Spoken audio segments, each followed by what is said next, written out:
Hi everyone, welcome to Waterdeep Dragon Heist Resurfaced. I am a Cybrix. As old as the abyss itself, I roam the plains, hoarding knowledge for when it might be useful to me, polluting the environment with my disgusting bile trailing behind me. But I'm taking a break from advising demon lords and oracles to play some D&D with you guys tonight. Victoria. I'm a blob of pollution here to deliver some great announcements for you. The first of which is thanks to our sponsors, Little Dragon Corp and Cardboard Castle Games. Little Dragon Corp is a Canadian dice company that has all kinds of awesome tabletop stuff, like dice and trays. You can check out their Twitter at Little Dragon Co. 1 to stay updated on all their awesome products. I almost messed that up a lot. We don't have our coupon code working right now because the internet. But if you go on their Twitter, they're literally always doing sales and specials and stuff. So just follow them there and you'll probably find something solid.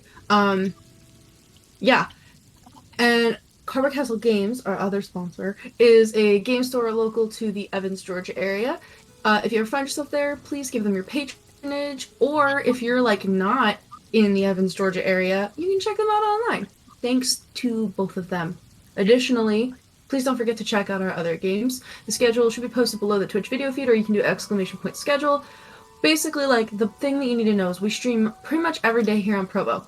We got games for several of the major published 5th edition D&D modules. We have a couple D&D homebrew games, and some of our stuff features systems and games other than 5e entirely. So we literally have what you want, unless you're looking for gourmet cooking, then we don't. But basically everything else, you are good. So check it out, see what other people are doing. Thanks.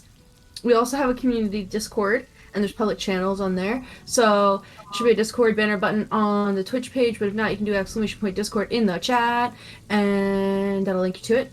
And we're trying to do subscriber games. So if you subscribe to our channel, then you can sign up to play in games that are run by our DMs and different people. But we need people to go and join that, and the information for that is in the Discord. So that's another reason that you should join and hang out with us. Please do it. Additionally, just want to say a thank you to Adrian von Ziegler for some of the music that we use here on Wednesdays. He's a really talented composer. He has awesome content usage rules for small streams like ours. So please go check out his YouTube and his Patreon and support him if you can. Kristy, Mysticwater, Mystic Hour. Tomorrow. You used her full name. You did use my full name. Yes. Mystic Hour will be back tomorrow. I had meant to be streaming Mass Effect all this week, but I scheduled my vaccine poorly, so I've been struggling with the vaccine side effects. But tomorrow, Mass Effect Legendary Edition starts officially on Mystic Hour. Yay! Does anyone else have any other announcements that they would like to put out into the world? Monkey on the boat. Monkey on the boat. Spoilers. Anything else? Pee pee poo poo. That too. With that, I think I shall pass it off to our very merciful and kind DM. No. No, wait! No! Before You don't like me anymore! Before I do that, They don't like me! I think you can do it. You can do some recaps. Okay. That's okay. It's a really quick one this time, everybody. Last time on Waterdeep Dragon Heist, the crew, and I do mean the crew because we on a boat, baby. We leaving Baldur's Gate to return to the titular Waterdeep so that we can continue with the plot. We are transporting a young girl by the name of Calliope who has just awoken to some sorcerer powers, and we need to transport her to the Blackstaff Academy in Waterdeep. The beginning of the trip was alright, though we knew that there was a storm on the horizon. The storm ended up also including a whirlpool that was attempting to pull our ship in. Though the crew was quick to act, and with our wonderful Captain Liara's leadership, we were pulling through it, said young sorceress got a little bit stressed out and may or may not, we don't want to blame her, have summoned a Balgura onto the deck of the ship while it's still possibly being pulled into a whirlpool. That's pretty much what happened. We talked with her, we had a great time, monkey on the boat. Cue the dramatic music. Eloquently put. Okay. So, the Barlgura was summoned at initiative count 7 because we had to end last time because it was far too close to our normal ending time for comfort. So that actually puts us, I think we were on like the 3rd or 4th round, but it actually puts us at the very bottom of that initiative. So we have not yet started a new initiative round. So with the Barlgura's appearance, sir, it is you. With this mighty scream of a roar from this creature that appears on the deck of the ship, there's this flash of light as this demon is pulled from another plane onto the deck of the ship on which you are all inhabiting. I have to pull someone into initiative. Just remembered that. The Barlgura takes its 2 big mighty fists and kind of punches them together for a second, and then bam, slams them on the deck of the ship and roars. And it's like its very pointed teeth are dripping with a very viscous mucus that's kind of spraying all out in front of them. That's mixing with the rain that's falling from the sky. What would you like to do? Captain! He calls out to Liara. Liara looks up from where she was she was at the helm, trying to assist the helmsman and Nova, who is up there as well, in an attempt to keep the water away from the helmsman so that they can do their job.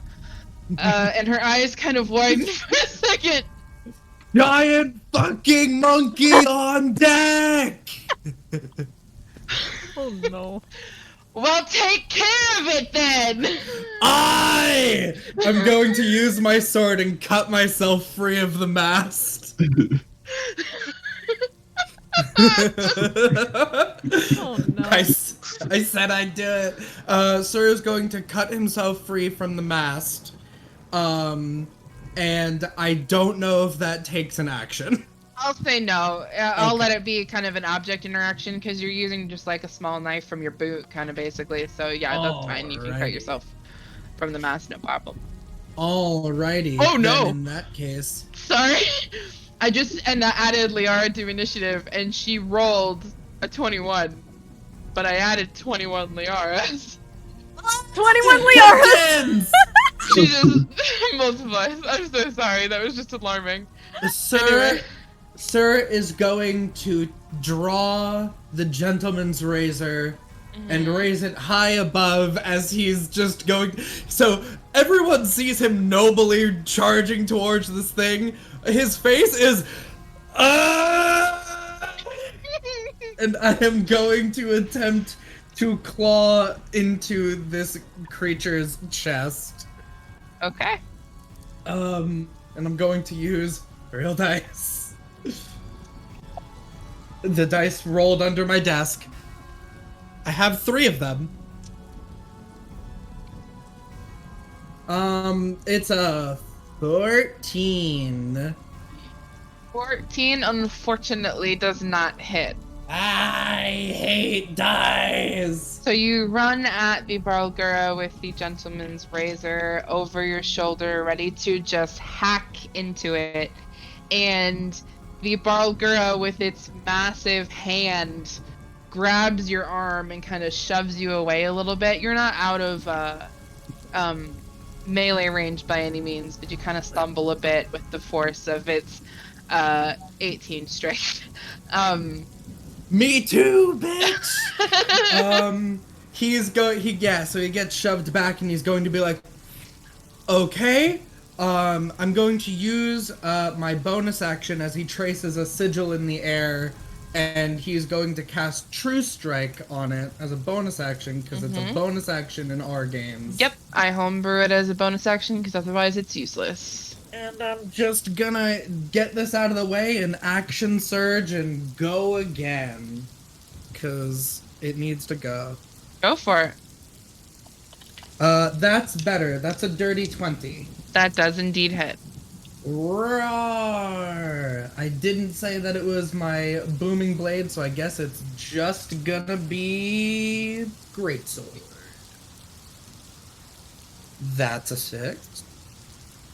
Not a 3, so 9. 13 slashing damage into the Barlgur. Okay.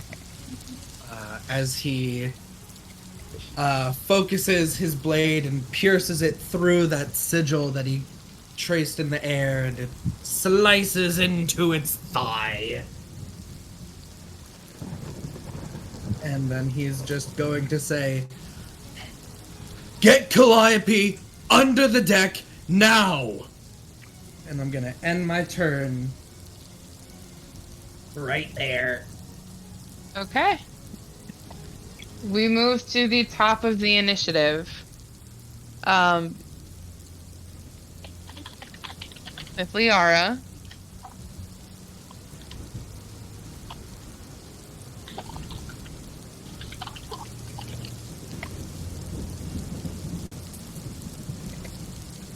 On her thigh, she's got like these they look kind of like gun holsters, strapped to each of her thighs, and from them she pulls what looks like just the handles to two swords. It doesn't have a sword on it at all. There's no blade or anything, just the handles. And she kind of shakes her wrist a little bit, and from those two handles emerge two blades that appear to be made from very like dark indigo purple shadow. And she's going to look at Nova and say, "Are you good?" Yeah, I'm good. And she will move to the railing and jump over it 10 feet to the ground below.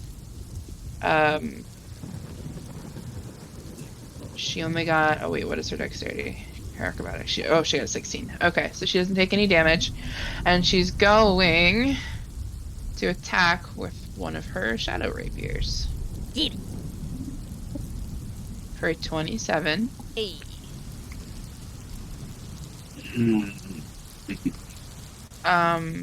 So that is an 8 with an additional 2d6 for a total of 15 necrotic damage from the Shadow Sword.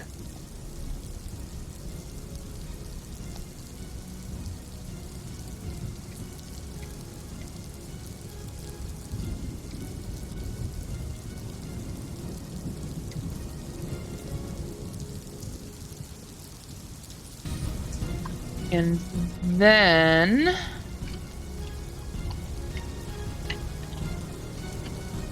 she is going to use a bonus action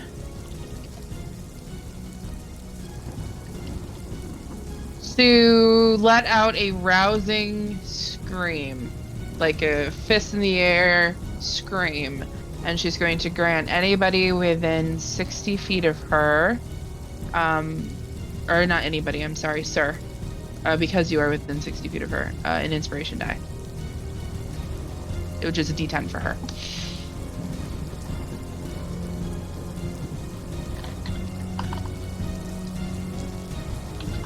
I would put that aside.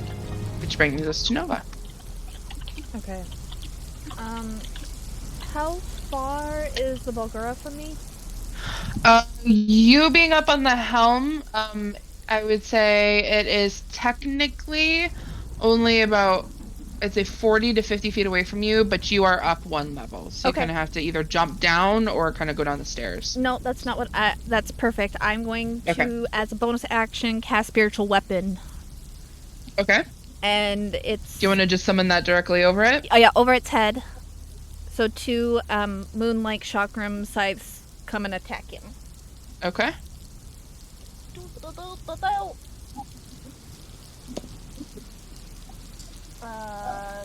13 plus 7 is 20. 20. Hit. Oh yeah, 20 definitely hits. 1.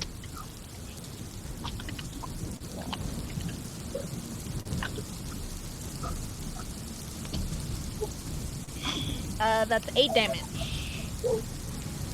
Okay.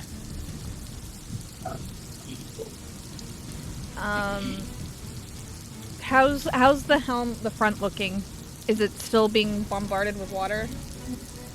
At the moment, no. There is Okay. not a wave that is currently crashing over it. Okay, then I will just cast Toll the Dead on him as an action.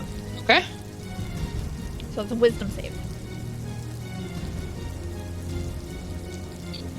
7.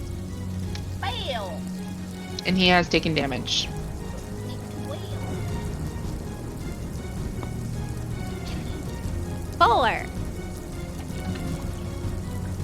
4 damage. Alright, anything else? No, I think I'm gonna stay. I'll try and move as close as I can to the mast while still staying attached. Like, I'll kind of move farther away from the edge of the ship, if that makes sense, while still attached. So, like, 5 feet. Okay. Like, Okay, shuffle sounds over, good. like, 5 or 10 feet. Mm-hmm. Okay. Alright, that brings us to the ship's crew. So, who would like to make a strength check for them? I was doing well before. I believe they have a +5. Let me look. I think it was +3. +3 was for the intelligence and You are correct. checks. It is Yeah, I +5. remember these. Thank Okay. you. 12. They're a little Okay. panicked. A water vehicles check. Who would That like was- to make that? Me? I believe Yeah, so. do it to him, It Graf. can be anyone. 21. Okay. Nature check.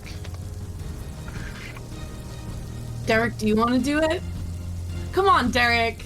Derek, roll 1. Roll 1, Derek!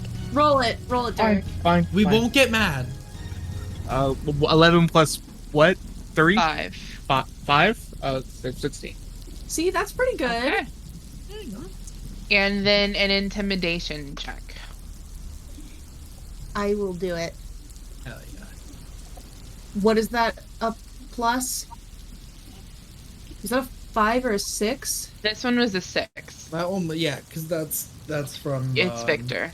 Victor. I rolled an 11, so that's a 17 total. Okay. So, keeping the strength check with the 12 and then the water vehicles 21. Those kind of balance each other out in that you guys feel as the Barlgura is suddenly appearing on this deck and is starting to cause this panic amongst the crew. You feel this lurch as the ship starts to kind of move a little bit closer to that center of the whirlpool. The ship is even kind of at an angle now as you guys are kind of moving into it, so you're having to kind of like stand, so you're like, you know how you stand when like you're on like a steep hill, like so you're like angled, so you're kind of having to keep yourselves there, and it's really slippery even. So let's actually roll dex checks for anybody who's standing on the deck. Do I need to with my spider climb? No, That's okay. no, because your spider climb is keeping you in place. I'm pretty sure I'm standing on the deck because I was tied to the mast with the... Okay. Not that good. Natural 20 for Sir for 21. Okay. 13. 5. Oh no. Okay. Nova's go. You, Oh, yay. you're still I'm still tied, but it's because I moved away from the edge of the ship, and then, so yeah, it's my own fault. I'm Uh, good in the crow's nest, right? I was gonna say, let me actually get one from you two, because the mast is also tipping, so you're kind of in this precarious place. Little dragon, do not fail me. Oh no! Just a dex check? Yeah. Acrobatics if you have proficiency. Okay, that helps. 7. Hey, That helps. That helps. remind me, Vic, did you tie yourself? Yeah, You Calliope did. and I climbed up with the rope of climbing and then like tied ourselves onto the rope. Yeah, okay. So, and I remember you saying because it was like an airplane, do yourself before you do your passengers. Yeah. I remember that now. Okay, so, Nova, as you were moving across the deck, you had scooted a little bit to move your way forward. But as the ship lurches, the entire deck is slick beneath your feet. And you do have boots that are like made for traveling. They're created. They have this traction, but there's not a whole lot of traction that you can have on a very slick, wet wood surface. I'm water Especially planing one right that now. is diagonal.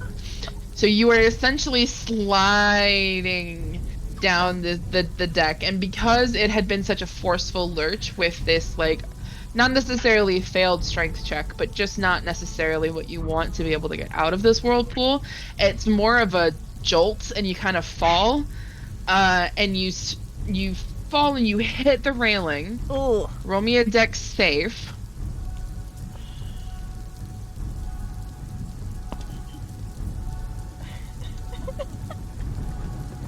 Eight. Oh, Okay. no. So you take 2 bludgeoning damage for hitting the railing. Okay.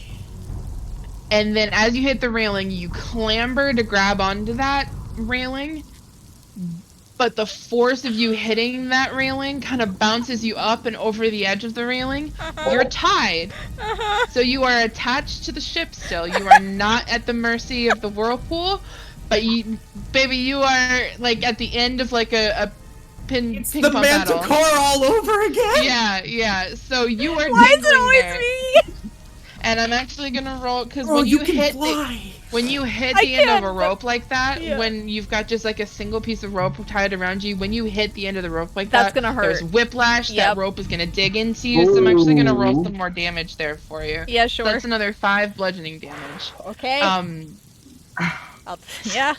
Yeah. I rolled same shit. thing happens for Tallice and Calliope, who are also tied. So again, they don't get cast into the depths. This isn't a TPK that's about. We are Cast away. Roll me a dex save at disadvantage, Tallice, because you are also attempting to keep a little girl from doing the same thing.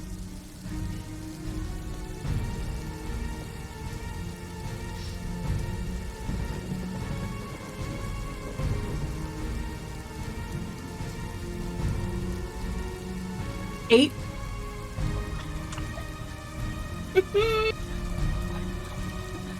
The girls are not Me? good. Make her roll for Calliope. Did you tie Calliope by herself to the crow's nest, or to you? Okay, so to be like honest and transparent, I said I was using the rope of climbing for this, so that means we have one length of rope, so we're like in a chain on the same rope. Okay, so you're probably like 5 or so feet away from each other on the same rope. Yeah, because I don't imagine we would have a ton of rope up there like they would on the decks. So No. if I'm getting yeeted, So, with that 8, the mast tips and you begin to spill like a cup being poured, basically, with this barrel, out of the crow's nest. And you clamber to grab the side of the barrel, you clamber to grab Calliope, but with a shriek from her, you are cast from the crow's nest.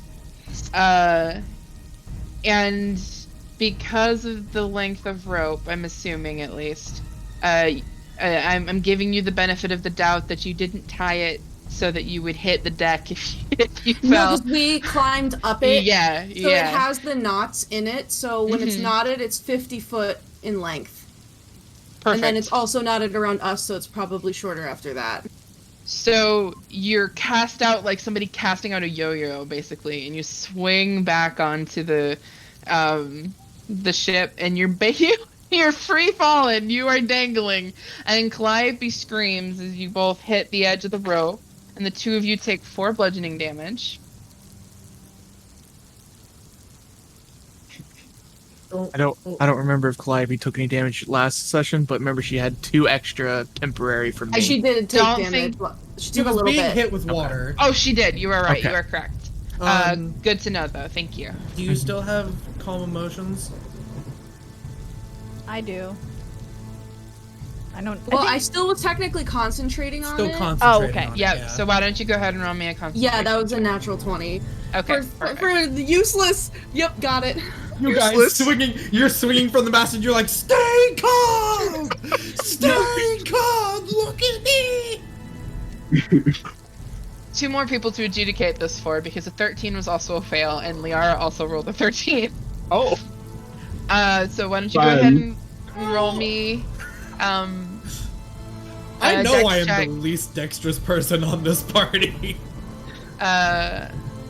Mico. Okay. 7. Oh no! Oh my god! rolling below 10. Isn't weren't you keeping like didn't you have a bird or something that was trying to help someone? That bird was up there helping them. Oh god. Alright, let me roll for Liara now. Sir goes Okay. someone. Okay. Liara rolled a natural 20. Okay. Okay. However, I think Frey was the only one who was not tied to the deck, correct? I did Everyone tie else- myself at the end, but I don't remember if that happened or not. I remember cut saying myself I was free. going We'll just say that you did for simplicity's Okay. sake. I was just making sure I knew that Mico was tied as well. So in a very similar fashion, Mico, can I get a dexterity saving throw? Yep. 14. Okay. That is fortunately a pass. So you slide down the edge of the deck towards the left side of the ship, much in the same way that Nova is. You're basically both kind of going at the same time. And you Hi. watch Nova scramble to grab that railing, but she flies over the edge of the railing. You, however, you're able to kind of hit it straight, like your just chest straight on. So Yeah. you hit it and you run into it, you're able to just grab it really quick. You are still, however, going to take 2 bludgeoning damage from running into the railing there. Okay. I will make that concentration check. Mm-hmm. I rolled 11 plus, like, a lot. That is a pass. 11 So that was a plus very 7. eventful environmental check. Tallice, you're next in the initiative. Well, how? No, we're like actively swanging. I'm not even gonna ask how far I am from the deck because I can't like drop down. What do I do? Okay. Should we do some kind of a check to see, like, am I at the end of the rope or is Calliope at the end of the rope? Like, I'll say that you're at the end of the rope. okay, Lord, while I am, swinging around, sorry, I have to look up how a certain spell works. That's okay. Sorry, give Let me me a know if you need little- help. I'm looking up Wording Wind just to, like, I just need to know all my options, you know? Mm-hmm. I'm just double checking what this does. I don't think it's gonna help much. No, it's not gonna help much. That's okay. Can I, try to, like, climb... I don't know, can I, like, try to pull myself up the rope to, like, where Calliope is? Yeah, go ahead and roll me a strength check. Oh. Athletics if you have proficiency, although I don't think you do. No. But I think the rope of climbing gives you advantage. Yeah, on I'm pretty sure it climbing does. Oh, Yeah. okay, that's good. Because I'm... not strong. Come on, girl. That's an 18. Because I have a +0, but I rolled an 18. So you have hit the end of this rope. The rope is digging into your your middle. It's not comfortable. It's extremely painful. You sit up and you can feel the burning in your abs as you try to, from basically upside down, try to get yourself upright to grab the rope. Once you do, the knots that are in the rope are easy enough for you to continue the climb, and you're able to make it up the 5 to 10-ish feet between you and Calliope to her. I will call that your movement, but it is half of your movement. Okay, I'm basically just trying to, get a hold of her. You got her. Yeah, and with my action, I would like to Eldritch Blast the thing. Okay. As you get up to her, she basically koalas onto you. She wraps her legs around you and her arms around you. So you've got a 10-year-old wrapped around your chest. Bigger than me. Who is bigger 10 than inches. you? Yes. While you're got your feet, so you're standing in one of the knots and you're using one hand to hang on to the rope as you're still kind of swinging. Make me another strength check to see how well this is maintained while you do Eldritch Blast. I don't trust my dice. Well, that's a 5. Okay, so go ahead and roll your Eldritch Blast. Mm-hmm. Okay. It's not gonna hit. 10. No, unfortunately, a 10 does not hit. Its AC is 15. So it's difficult for you to get a hang on where you're swinging, because Calliope's hanging on to you. She's basically your size. She's very tall for a 10-year-old. And your strength is not necessarily on Sir's level, for example. So as your Eldritch Blast is kind of shooting out, you slip again. And you fall. I will say, I'll allow another dex save.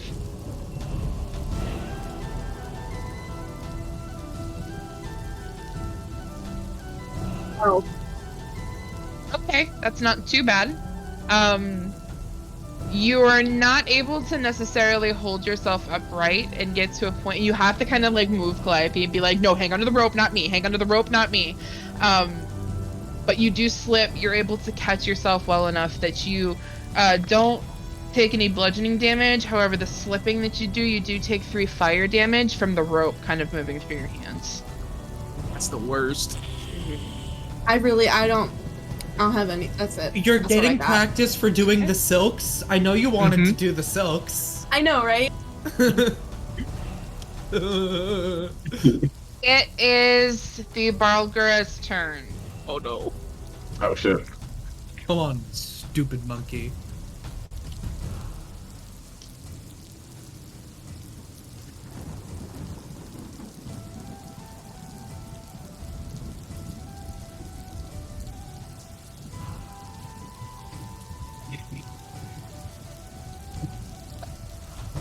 Is this about to be like when you dangle a little worm on a string in front of a cat? No. So everybody who is on deck or near the deck where the Barlgura is, especially Liara and Sir, who are directly in melee range of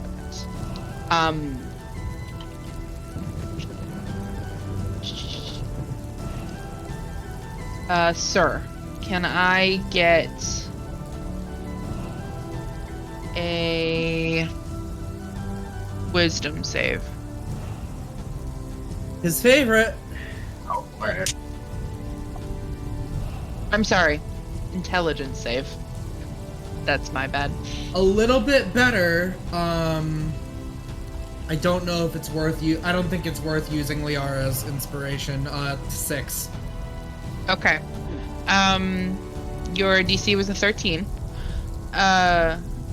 So that is a fail. So Sir, you watch as the Barlgura bursts into flames. Just all of him surrounding, every appendage, every bit of him is on fire. Love that. Sir sees this.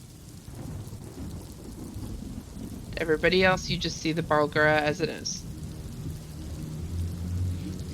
Okay. So he just goes like, "Oh shit!"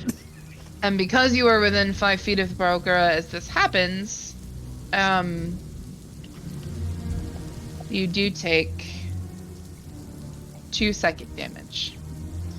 But to you, it feels like this is probably so specific to me, but I'm like brought back to this moment when I worked at Chipotle and I was trying to light the grill and it exploded. Like, it literally, like, I had the flame in there, a gas stove, and it exploded and it knocked me back on my feet and everything was just hot. My eyebrows were burned off. That is what you are experiencing. There's just this blast of heat from the Barlgura suddenly bursting into flames. So for you, it feels hot. It feels like you're being burned. However, it is not true fire damage. It is psychic damage. That does actually make him feel better, though. He's like, okay, I can deal with a little fire.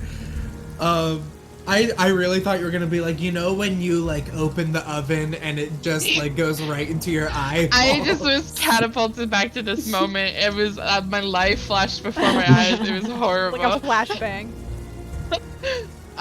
But that is the Barlgura's turn. Frey, it is now your turn. Eli's over here laughing because he was there when it happened. He can hear me talking about it in the kitchen. So Right. I have a few questions about Absolutely. where we are in the map. Okay, so I was by one of the railings. Correct. If I wanted to get to the mast, would I have to go past the Barlgura to do that? No, so the helm is at the front, and then there's about I'd say 30-ish foot Space. thank you, between the stairs of the forecastle and the mast. And then between the mast and the oft castle, there's another 30 feet. So you are kind of in a little bit of the area between the oft castle and the mast, so you can kind of kitty corner make your way up to the mast without having to pass the Barlgura. So you're kind of, Barlgura's here, you're here, and you can kind of move forward. All right. So I'm going to use. Do you also want me to try and get Calliope down below deck? Do what your character would do. Yeah. So Do your thing, baby. I am going to Step of the Wind as a bonus action. So I double my movement, so I have 90 feet of movement. I'm going to run up the mast, because I have spider climb. You need a spider climb, yep. I'm going to try and pull Calliope up to where I can grab her at least. So you can get to a point if you want on the mast. The mast is about 60 feet tall.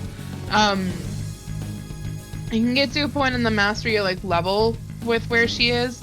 I would say that Calliope is probably about 20 to 30 feet from the deck, and Tallice is just about 5 to 10 feet below that.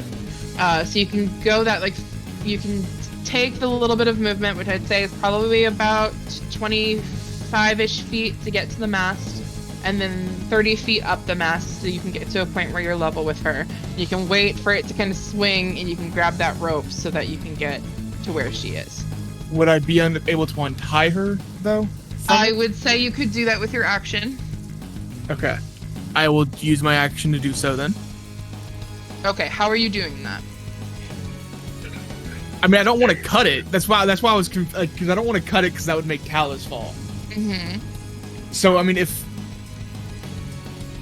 how I'm picturing it, wouldn't loosening it while they're hanging is not gonna really work. That's why I'm asking, because there's that tension. So like, okay, so instead of doing that, I actually want to go all the way up, and I actually just want to try and pull them up higher, and try and just pull them back up. Roll me a strength check. Athletics if you have proficiency. I have athletics. Because with your movement, natural 20. Okay, Plus yeah, 3. with your movement, you can definitely get to the other 30 feet up to the barrel of the crow's nest, and you can begin to just yank them up. The friction of the rope against the wood as you're pulling It makes you a little bit nervous because you can see that rope beginning to fray a bit. Yeah. But you are able to get Calliope up there, and she will then begin to help and assist and like actually put some effort into climbing into the barrel, and then you can pull Tallice up into the barrel as well. Cool. That would be your action. Was that my whole movement of 90 feet to get up to the top of that? Or Let me do some quick maths. I need a calculator because I'm gay. Mood. Muffs. 1 + 2. You have 5 feet left. 3. Okay. So I'm just gonna basically kneel down, tell Calliope to come here, and kind of like pick her up and hold her against my chest, and Okay. I'm gonna take my mask out that I have on my, and say, here, wear this. It will protect you for now, and I will put it over her face. Okay. And I'm just gonna hold her against me, and I'll tell Tallice I'll get her below deck. Okay. Tallice, how the fuck Just did you get up here?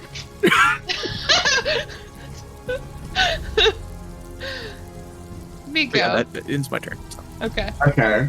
So you said I saw Nova just like go flying Yeah, past me over the I side. would eat it. You both kind of went towards the railing, and you were able to kind of, you know how like when you're on roller skates and you can't stop, so you just run into the wall. You're able to kind of run into the wall. I hope these like visuals are. Yeah. No, Yeah. I can see it. I can see it.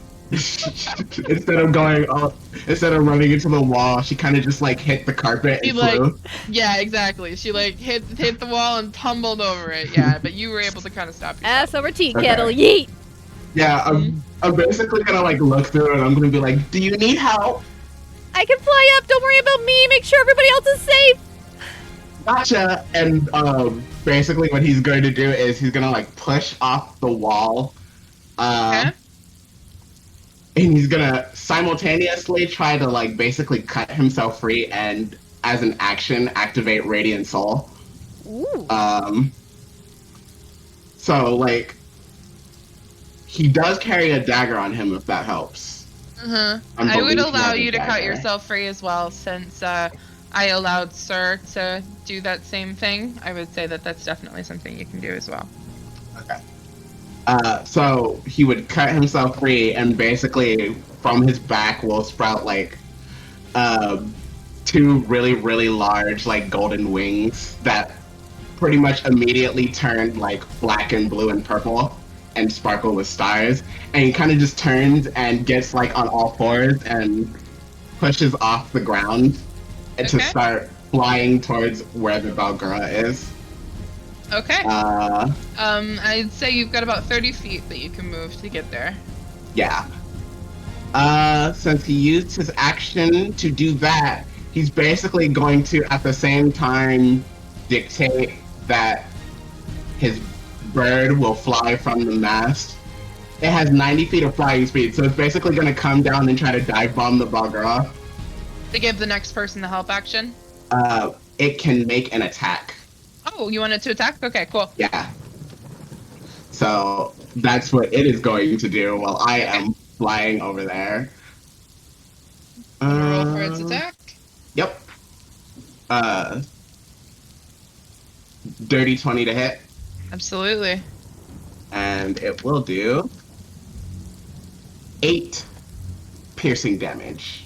Okay. So just like it was perching on the mast, like, ooh, these bitches falling. So it would get up and just kind of dive bomb and just like slash into the side of the Bargirl's face. And there's this like roar of frustration as the Broker attempts to use its very large hands to kind of swat the bird away. But yeah. Yeah, that's his action, but he's basically, when it roars, he's gonna say, "You too, buddy."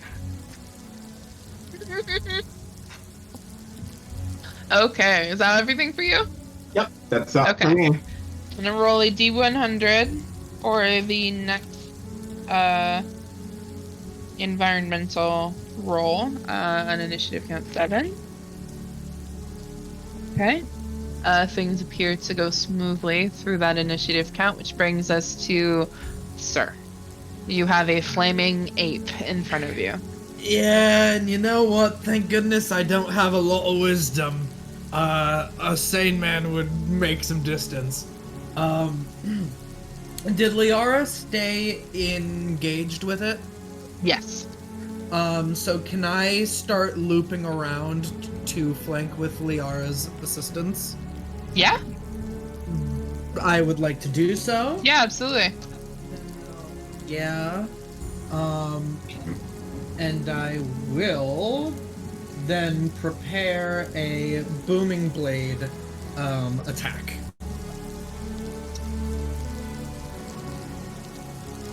Go for the natural 20. Higher, but not. 23. Yep, that hits. Hell yeah.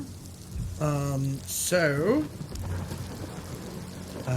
reroll ones because of great weapon fighting. Okay. 7. 11 slashing damage. Okay. And it is sheathed in booming energy as Sir sort of spins around, squinting from imaginary heat, and is just going to try and slice the with his sword just across both of them, the inside of both of its knees. Okay. And then let's see, what do I have for bonus action? Second wind. But I want to hold on to that. I will just quickly check in with Hickory downstairs and be like, Hickory, buddy, you gotta tell me something good. Say that there's no water down there. Let me actually roll for it really quick. You get the mental images of a ship that is currently still looking okay. Okay. Because we're all on deck, so you never know that, like, the hole has been punctured. I'll stay right there. Make a big hem and haw about it. Okay. That brings us to the top of the initiative with Liara. Ooh.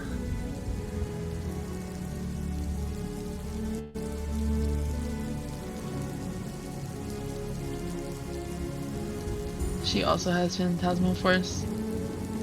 No reverse card. Just a flaming monkey and a flaming Liara. Yeah. Terrifiedly beating the shit out of each other. Yeah, I don't know if the Balgura has to make concentration checks or if that's just an ability it has up. But yeah. Actually it does. So I will make that check. That is a pass. I really like that it lit itself on fire. Right? That's a really cool use of it. So Liara is going to move into attack again with her Shadow Rapier for 23 to hit. Fuck.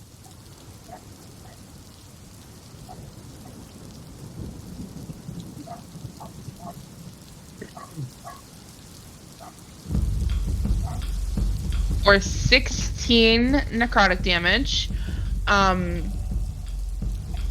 So you're watching her attack this creature though, and it doesn't appear that she is taking any fire damage at all. But that makes sense to you. Liara must have some sort of magic item or something that makes it so she's immune to fire. That's not out of the realm of possibility for her. It's because her hair is so dampened with rain. Yeah, It's there's a little bit of an illogical fallacy in like what's going on here, but you can easily reason yourself through that by some sort of magical means. She really is amazing. And then she's going to again use a bonus action to give where'd it go? Bardic Inspiration to Mico. So that is a D10 because she is a level 13. which brings us to Nova. Little level drop. Little level drop. You're wrecked. Yeah, I'm gonna use my movement to fly up. Okay. You have basically a leash tethering you to the ship. Yep. But you are in flight. Yep, I'm gonna fly and not really land, but like hover just above the deck so I'm not slip and slide anymore. Okay. Yeah, hell yeah. And kind of like, okay, and use my spiritual weapon again to like go for the eyes because I'm like really frustrated. Okay. Come on!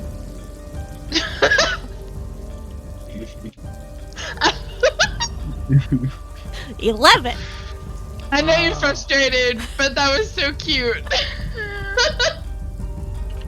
I'm no, rolling really low tonight, guys. unfortunately- I think this is going into dice jail. This dice is just... You're done. Okay. I don't think 11 hits. Unfortunately, an 11 does not hit, no. Okay. That's fine, I guess. What do I have left? Toll the Dead! Toll the Dead did good last time. Give it Wait, those save, wind right? chimes. Wiz save, yeah. 14? Just fails. Okay. Okay. Do something. Yeah, roll that D12. Roll that soccer ball. Okay. That is 9 damage. Okay. There you go.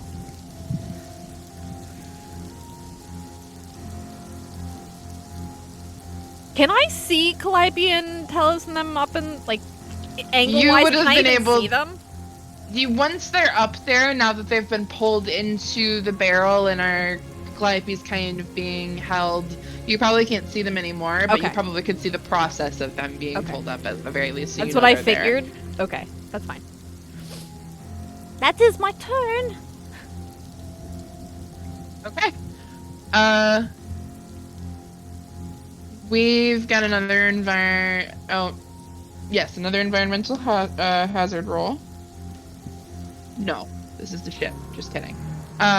Who would like to make the strength check for the ship? Strength. 17. Okay, not bad. Water vehicles check. That went away. 6. Hey, It nature is check. a water vehicle. Am I doing the nature check again? Yeah, you or Kristy. I'm rolling shit. You should roll.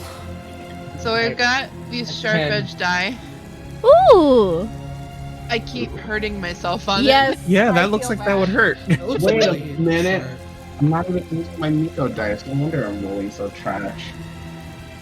That was a 10. it. Okay. Intimidation. I'll do it. Yeah. I'll do Everyone's it. got good dice. Cute. Okay, really good. A natural 19 plus 6 is 25. Hey. Okay. Yeah, roll for somebody else I can do good. I'm using my cute little flower die. I not love gonna those. focus. I love those so much, Chel. Oh. I'm so know, jealous you it's got so cute. those. I'm so jealous. I have This no- is the cute die that's killing you today. It is indeed. I I have love no that one. continuity with my Say the aesthetic because it's like a I should mix start of like rolling this one. grandma and 80s dad and also a little spooky. It's weird. But it fits my grandma aesthetic. I love it. Anyway. So the ship. The ship. Let me do a little bit of math here.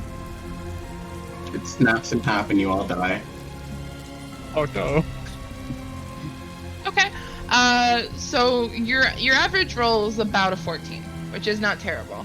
And I'm taking the average mostly with these because this is a group of people that is working together to operate this very large water vehicle, not necessarily one thing happening at a time.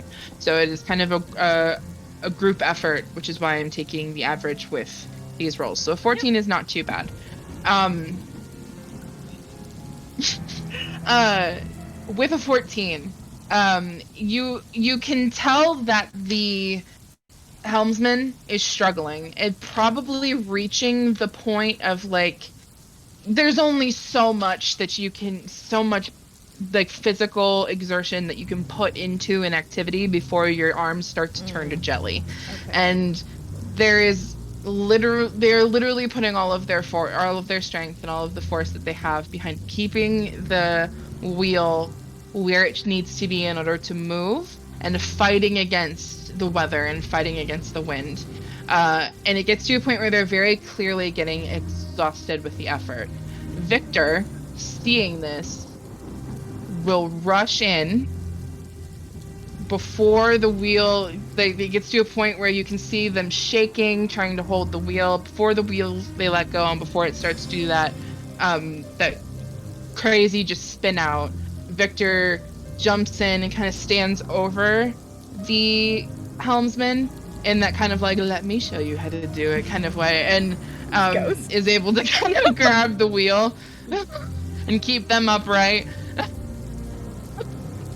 When he shows you how to do the golf putt.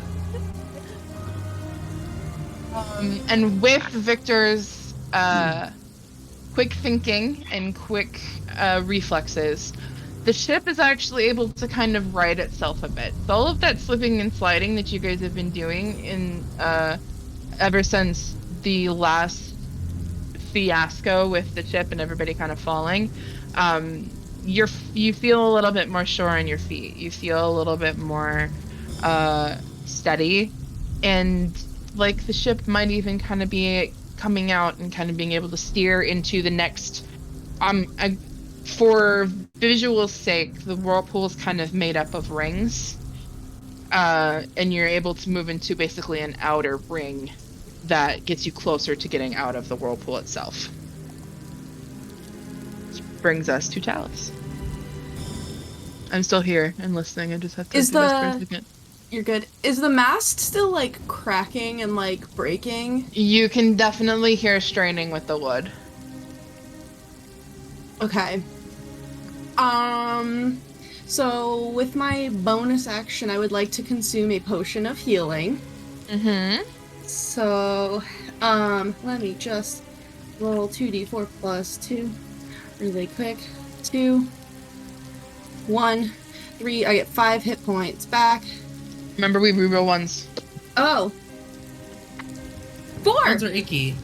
So that's 8 hit points. Yeah, I don't like how rolling a 1 on healing or rolling a 1 on like a crit makes you feel. It just kind of feels gross. It takes a cool success and makes it like, oh, that's not as cool. So I allow rerolling of 1s on healing and damage on to kind of circumnavigate that. Yeah.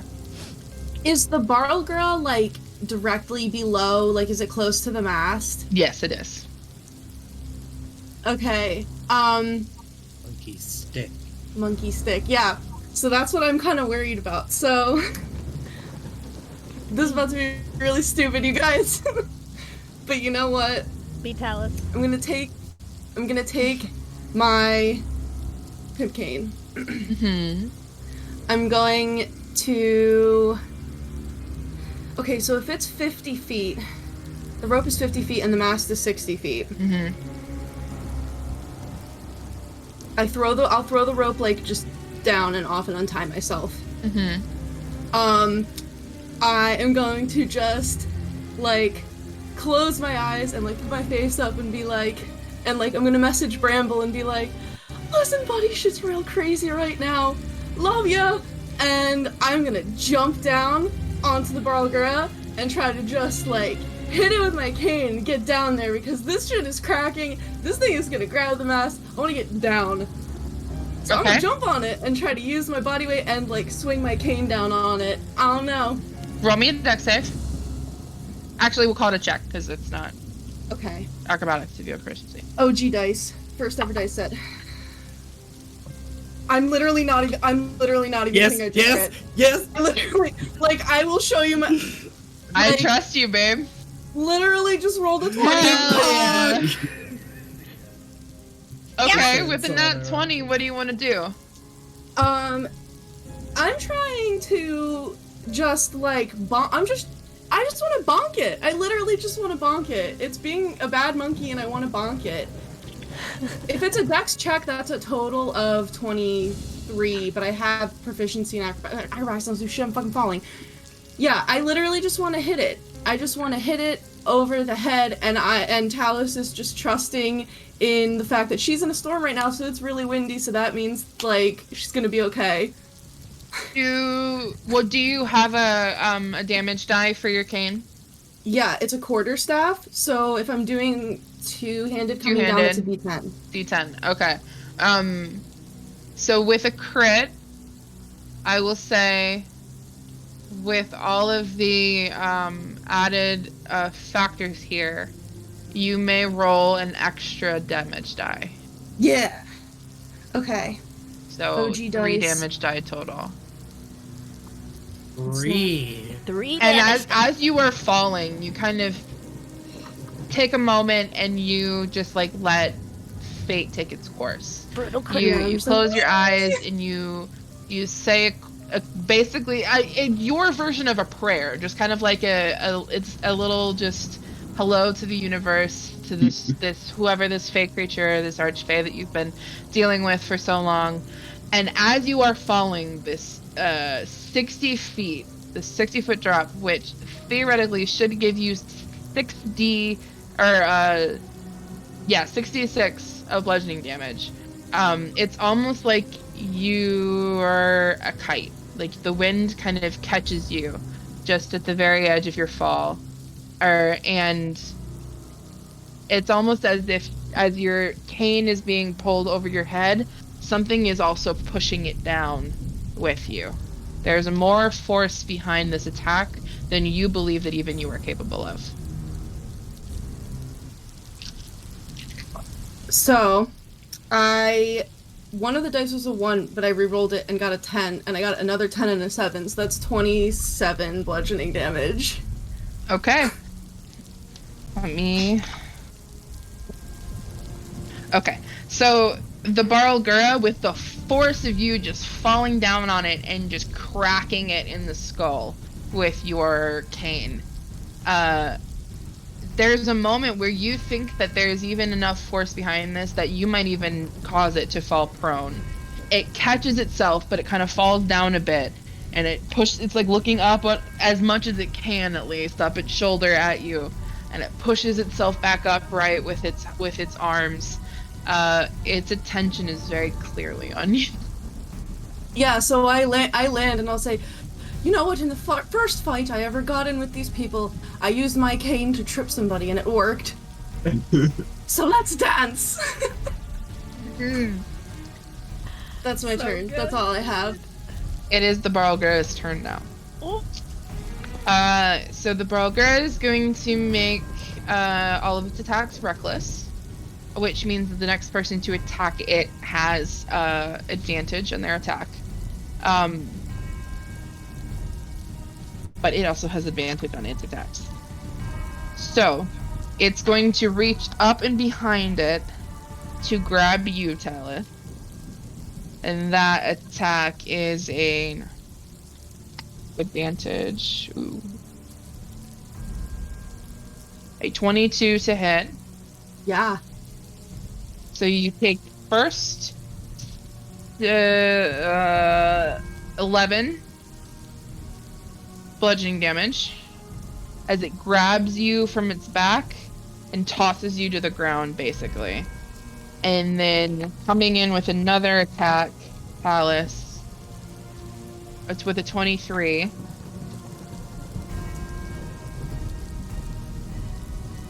Its fist again, just kind of immediately down on the deck on you.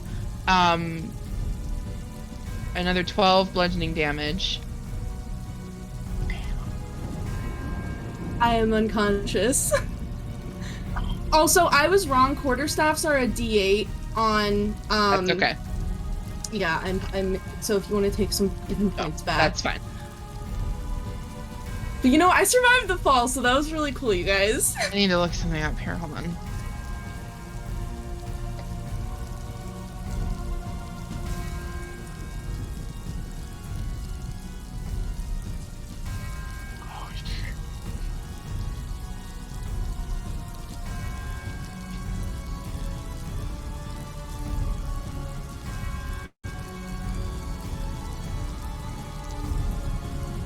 Okay. It's going to keep going with its last attack. Bite.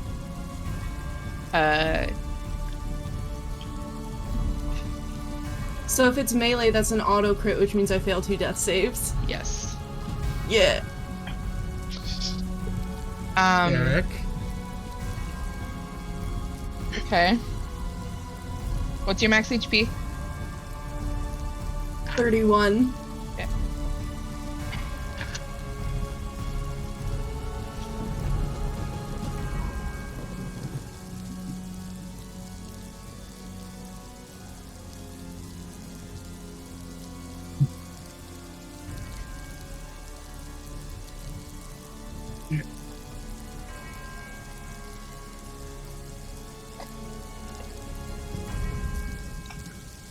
You take 24 piercing damage, which is not your max, so it is not an instant death.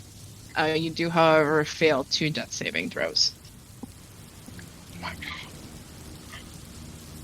Is it you have to take your full hit points in damage in one hit to get auto killed?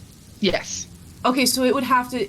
It's not it's, now I have another 7 hit points that it could hurt me with, and Yeah, then I'm dead. Basically, you're still at 0. Yes, Okay. you're still at 0. The only way you could be killed outright is if you take 31 or more hit points in one hit.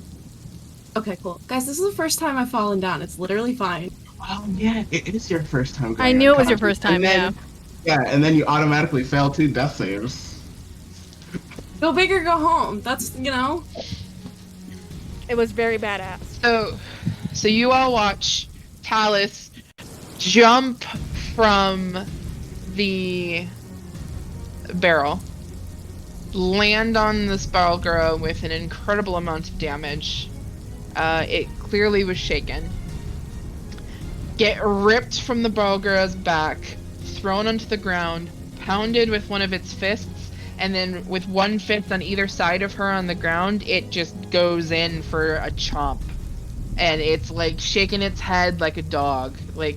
It's nasty.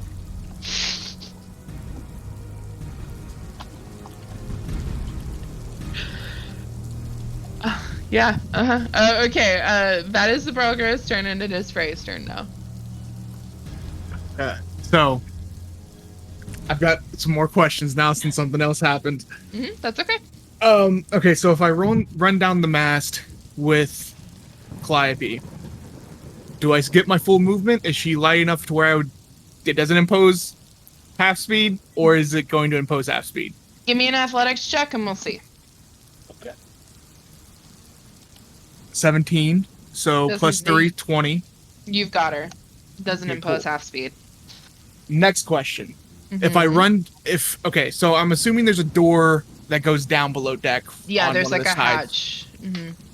If I go down 30 feet and then jump towards the door, can I do that without doing any damage to Calliope? It's possible with a good enough roll. Okay. I'm going to attempt that then. Okay. So run down. Basically circumnavigating, not having enough movement by just jumping.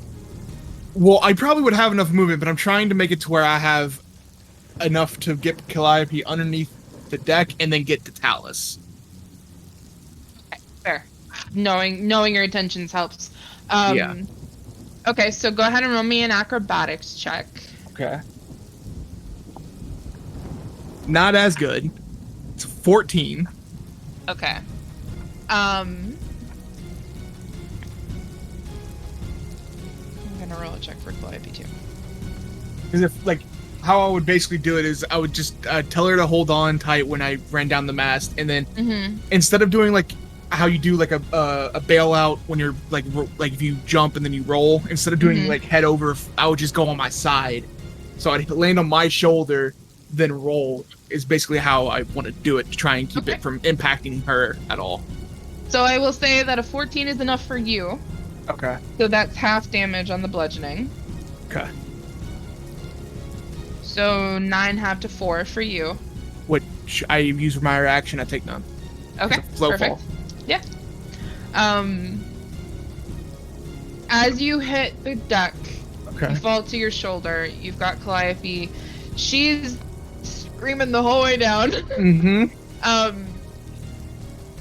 You basically what happens is that you can't keep a hold on her once you hit the deck. So when you make that roll, she kind of pops out of your arms, and she rolls a bit away from you. I'd say she rolls probably about 10 feet away from you. She does take 3 bludgeoning damage. How is she looking? Is she okay? She's up. She's good.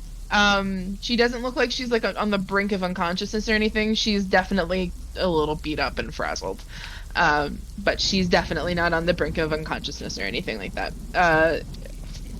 If it's helpful to anyone, I'm considering her like a level 1 sorcerer. So she does have more than just like the 1 HP that a commoner has. But she is kind of 10 feet away from you, prone, and you are also prone on the ground. Could she get to the door, like, on her turn? Yes. Where she rolled, she actually rolled closer to the hatch. Okay. So she could theoretically, on a turn that she would essentially take a turn when the ship takes a turn, make her way to that hatch, barring any complications. All right. So I am going to just yell at her and say, get below deck. Keep my mask on. It will keep you safe. Just find it. Did she have her own room? Yes, she did. I'll tell her to run to her room and stay in there until one of us comes get her. Okay. So I have 15 movement left.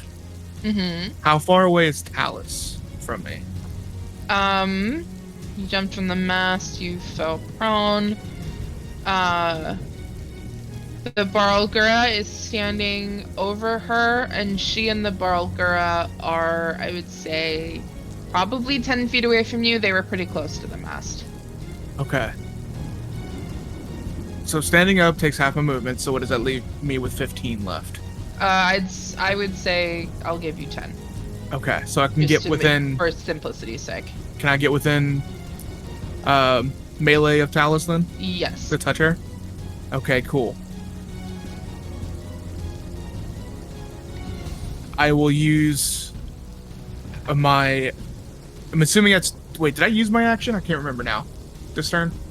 Or did I just use my movement? Nope. You've just been running and jumping. It's been movement. It's been movement, yeah. All the checks you've been... all those, like, use your action to make a perception check, use your action... I never stick with that. It doesn't meld well with...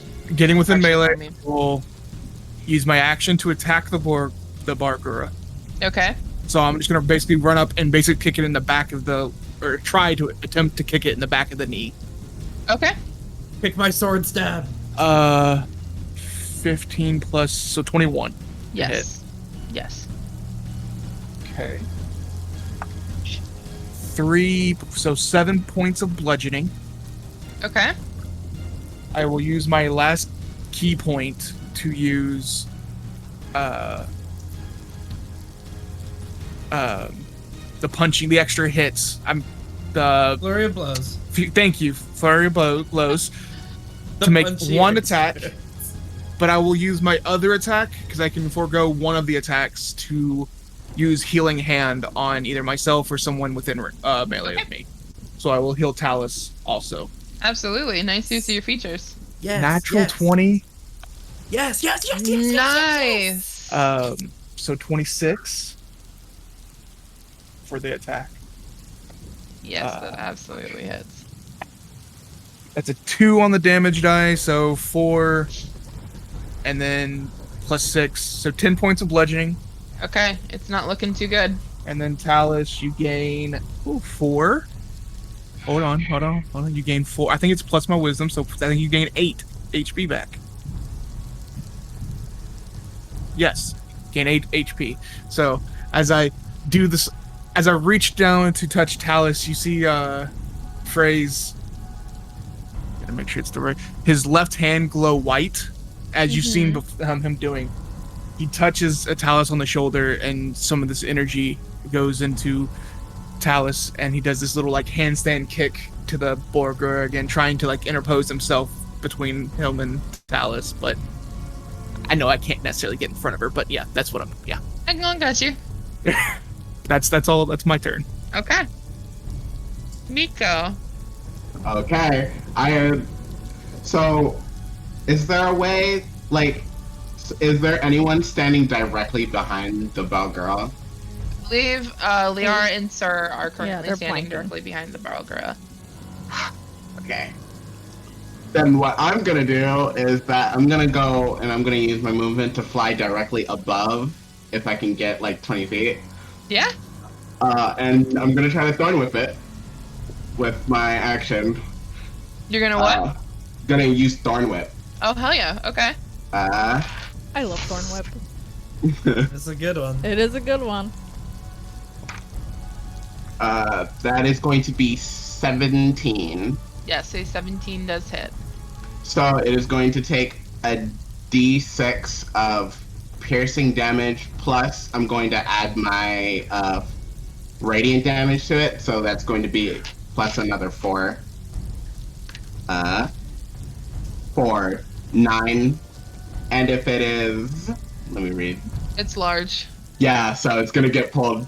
It just basically wraps around its neck, and there's like a jolt as if it was being electrocuted, and then he just kind of whips his hand back, and it comes up into the air. 10 And it feet, pulls right? it 10 feet, correct? Yeah. Yeah. Okay. Yeah, 10 will- feet closer to me. I will let you roll the d6 for the bludgeoning damage from the fall. Okay. I rolled 6. How do you want to do this? Yeah, okay, so basically, yeah, he wraps around its neck, and he goes, "This has been great, but we should really like," and he points over to Tallice, and he kind of just brings it up and just slams it back down into the deck, full force on its head. Watch the boards. And then probably just bonus action, healing word at 2nd level on Tallice, just to help her get some more. Okay. So that is 2d4. Wait, are they both leveled spells? No, Thorn No, Whip Thorn is Whip's a a cantrip. Cantrip's a cantrip. Yeah. I will It's a good one. It's a good one. I will re-roll that 1, because I rolled a 1 and a 2. So, 2 plus 2. 9. You get 9 more hit points. Okay. Thanks.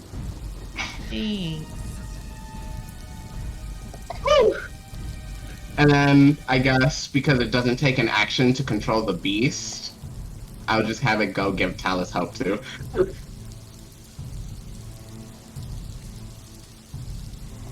Okay. I'm quick looking into something here. We're still in Whirlpool initiative, right? Yep. Correct. Yeah.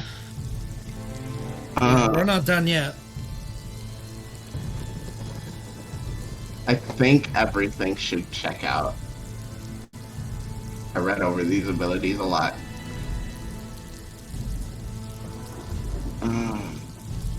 Obeys your verbal commands. No action required by you. So yeah, that checks out. Thorn Whip is a cantrip.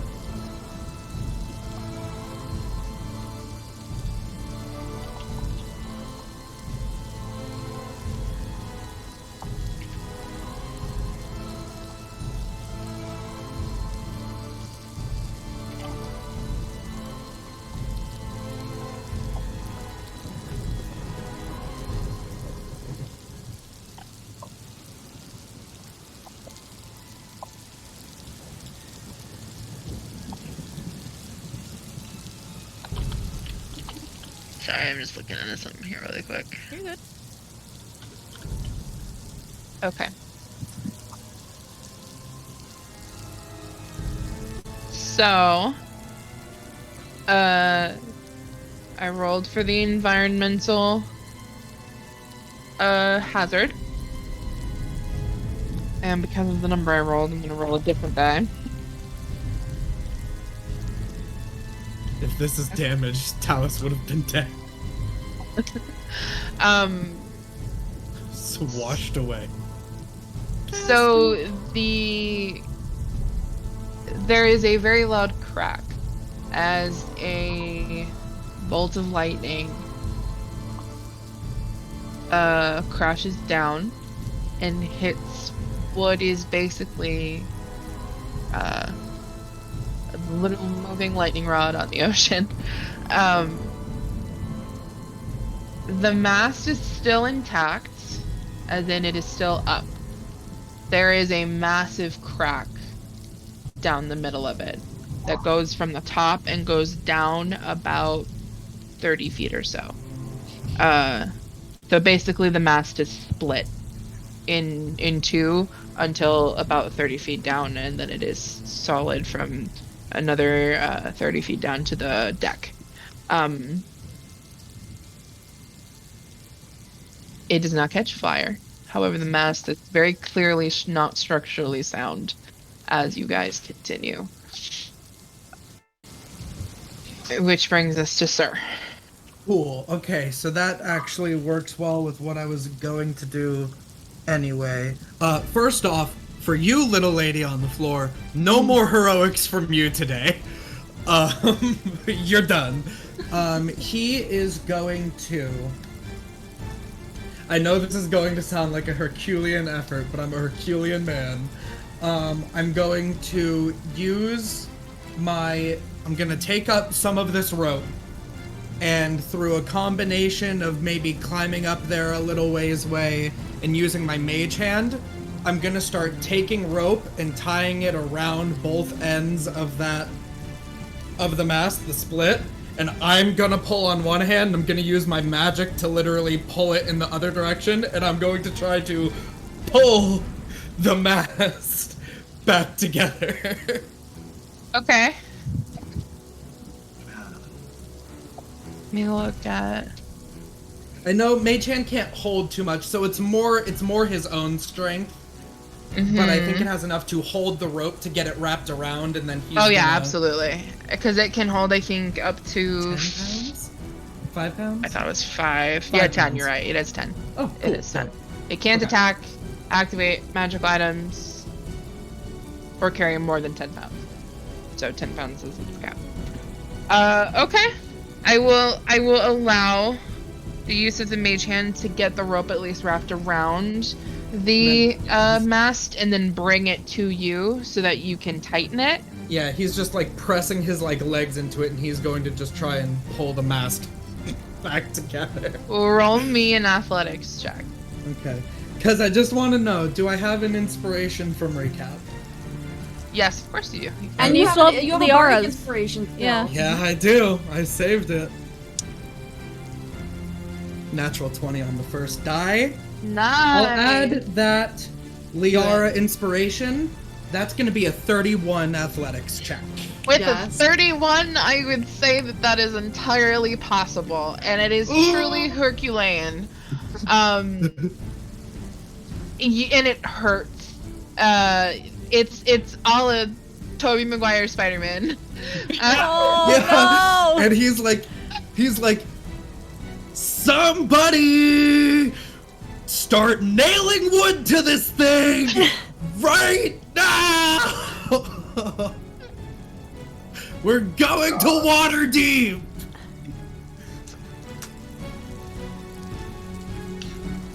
With your effort and your bulging muscles, you are able to, at the very least,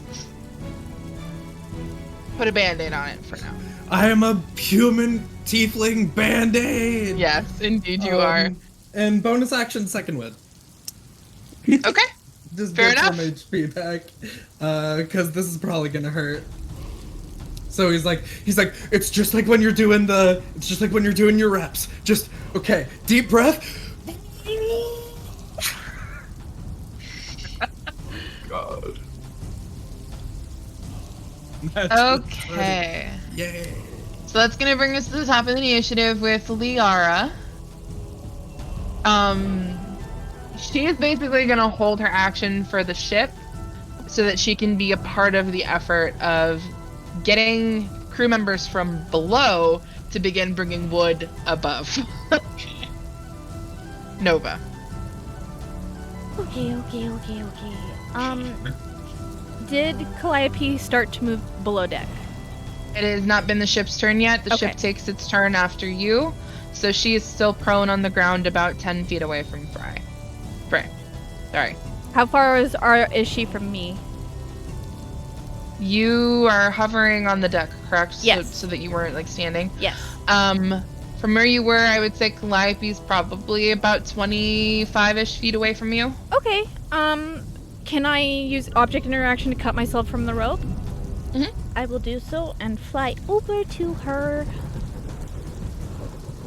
And realizing that when Tallice went down, this girl lost her calm emotions. So I'm gonna cast calm emotions on Calliope and help her Okay. sit up. She does not resist. And I will The just moment you kind of fly over to her and hover over her, her hand is up immediately, like grabbing for you. I'm just gonna pick her up and cast Okay. calm emotions as I hug her. Okay. And get 5 feet closer to the hatch. Okay. Easy enough. She had about 10 feet to go, so. Yeah. Cool. And we're hovering so we can't slip and slide. True. Indeed you are. So that brings us now to the ship's initiative. So one more time, let's get a strength check. 10. Okay. Water vehicle. Sir's taking all the strength. Yeah. That is not a D20, that's a D12. Roll a d12. 16. Okay. Nature. You've been Kristy, doing- you want to take the last one, or Okay. I'll use a different die. I'll use my die. You got it. You got it. What's the plus? For nature, I believe it was +3. So 19 total. Okay. And intimidation, which was a +6. 19. Hey. Okay. That 16 and those two 19s definitely balanced out that 10 a bit. Victor is now taking over the helm. His attention is kind of split, which is making it difficult to concentrate on one or the other of his tasks to the fullest extent he should be, because his duties before were essentially to be a floater, to be an assist wherever assistance was needed, and to the intimidation roles were essentially his commanding of the crew to coordinate the efforts to get you through this whirlpool.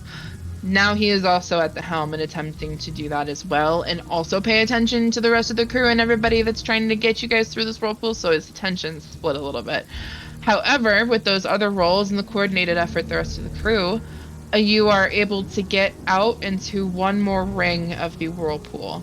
With the way that the whirlpool is, if everything is successful moving forward, you are, with the next successful rolls, you will be out of the whirlpool and able to navigate away from it.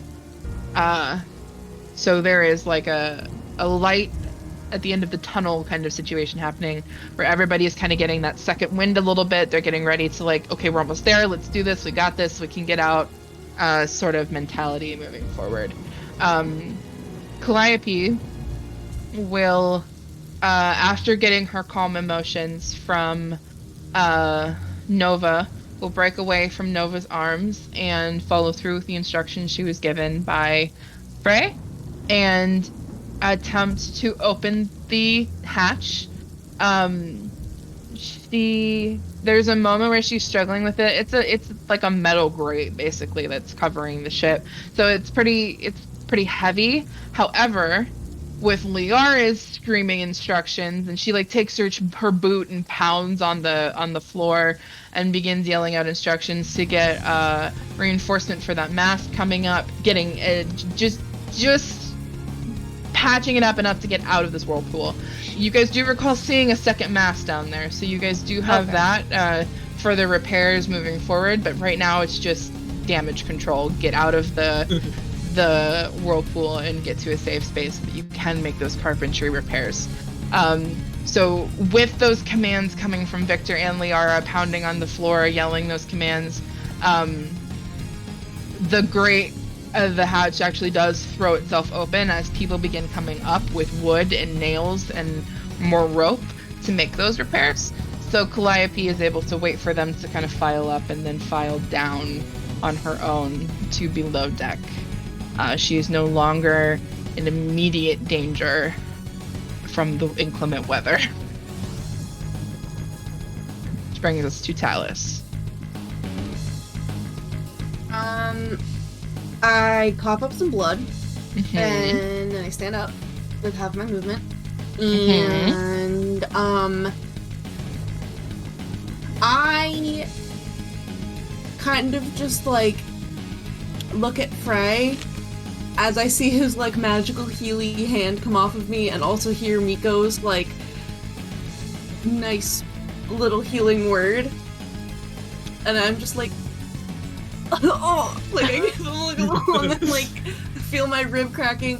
I'm gonna just go help Calliope. Like, I'm gonna just go down and make sure she's good down there, because I'm not very helpful up here anymore. I've done all the things I can do. No, you've done enough, certainly. You basically saved the day with that massive amount of damage. It knocked the Balgra down, that basically cut an encounter in half. So I think Tallice has definitely earned being able to just look after the child. Can I... Because she used all of her movement to, like, get down there, right? Yes. Okay, so I can't get, like, within, like, interfacing range of her, right? What you see when you get down there, it looks like, because immediately the next deck below, there's a very open space where before there are, because this is where a lot of the storage is, the immediately needed storage for the ship. So there's a lot of open space and then also a couple of rooms. So what it looks like happened is that she made it down, went down the stairs, and tucked herself against a couple of crates, and just has her knees pulled up to her chest and like her arms wrapped around her knees, and she's just sitting there. So at the very least you can see her, even if you can't make your way to her with the rest of your movement. Okay, yeah, I'll just use my action to dash, and I'll just like get down there, and I'll hold out, I have another healing potion, and I'll hold it out for her to take on her next turn. Okay, she'll take it. Say, what a wild ride. Drink this. Okay. Alright, that brings us to Frey. Seeing how I don't really know what I can do to help, I'm just going to basically go grab I'll walk over to where Sir is and need some help with that big guy, and I'm gonna take the rope behind him and just to help him pull. So I'm gonna give him the help action on his turn. Okay, fair enough. I don't know if he'll have advantage on that. That'll give him advantage on that strength roll while the ship is being repaired. So that's great. Yeah, so that's what I'm doing. Mico. What are you doing as Frey is assisting Sir in holding this rope and the mast together, and there are members of the crew piling up with wood to help reinforce that mast? I'd probably go to, I don't know ship terms, where the wheel is. The helm. Yeah, the helm, and I'll probably hold my action or like give the help action there. Okay. So just be like, you should grip it like a little bit more here. No offense, I know you know what you're doing, but like life or death, and I'll just kind of give help.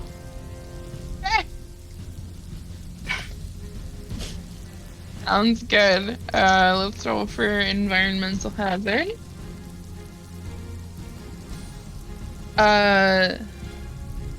So with this roll, there is definitely waves and water crashing up on the ship, but it's definitely not the level to which you guys were being pummeled with before. It's kind of just like a splash of a wave over your faces where you kind of have to like gasp for breath and get all that water out of your nose, and it's uncomfortable for a moment, but it is not enough to cause any damage to the structure of the ship or to yourselves, fortunately. Which brings us to Sir. Would you like to make me another athletics check at advantage this time because you're being assisted? Please do. Yeah, that's a 2 and a 19. Thanks, buddy. So 25. Nice. Okay. So he's wrapping it tighter, pulling, in horrible pain.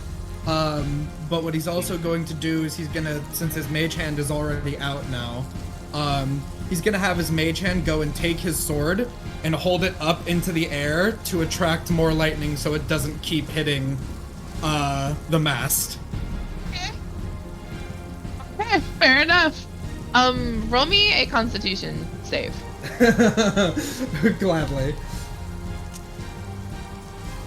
13.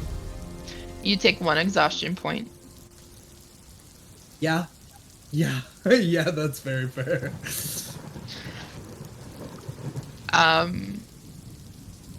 Which brings us back to the top of the initiative with Liara, who's once again going to hold her action to act on the same initiative as the ship and the crew, so that she can assist in this effort to fix the mast. Which brings us to Nova. Okay. All the things that I was gonna do have already been taken care of. So, is anyone looking hurt on deck? Like that from the people that were. You look hurt? Definitely the previous helmsman. The previous helmsman has taken damage and has also taken a point of exhaustion as well, because he was basically doing what Sir is doing right now, just in a different context. So he's definitely looking pretty rough. There's definitely members of the crew that had been working with the sails and the rigging that are looking a little rough, just being pummeled over and over by waves, having to hold your breath for that long when the water comes over the deck. Everybody's looking pretty exhausted, but the helmsman is definitely probably the most beat up one here. Go help them. I'm fine. Are you sure? You're not bloodied or anything, are you? I'm fine. That's not what I asked, but okay.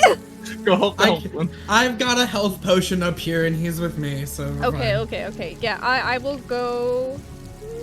I will use a bonus action to healing. I'll get rid of the spiritual weapon and use a bonus action to healing ward the helmsman. Okay. And just tell him, take deep breaths, your soul will mend itself, and I will get 1d4. Yeah, he's definitely like struggling to catch his breath. That is 7 healing. Here's some Adderall. Okay. 7 healing. Awesome. And then as my action, I will just use my boots of flying to help everybody out the crew with the mass.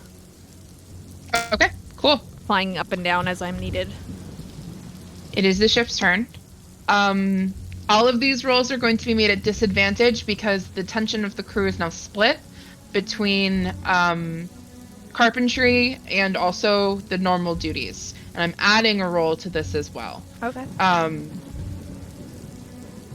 Which is going to be an intelligence-based check for the carpentry itself. So strength at disadvantage. At disadvantage is 17. Not bad. 12 and an 18. Water vehicles. Question. If I'm giving the help action up here with this, does that cancel it out, or is it still at disadvantage? It would, actually, yes. Good catch. Okay, so straight roll. Mm-hmm. That is going to be 18. Okay. Nature. Go ahead, Dad. I'll take the new one. Me? Yeah. Mm-hmm. Yeah. Is that a disadvantage too? Yep. Yeah. +3? Yeah. Mm-hmm. 12? Could be worse. Fine. That's Yeah. That fine. wasn't bad. Nope, that is not bad. It definitely could be worse. Intimidation.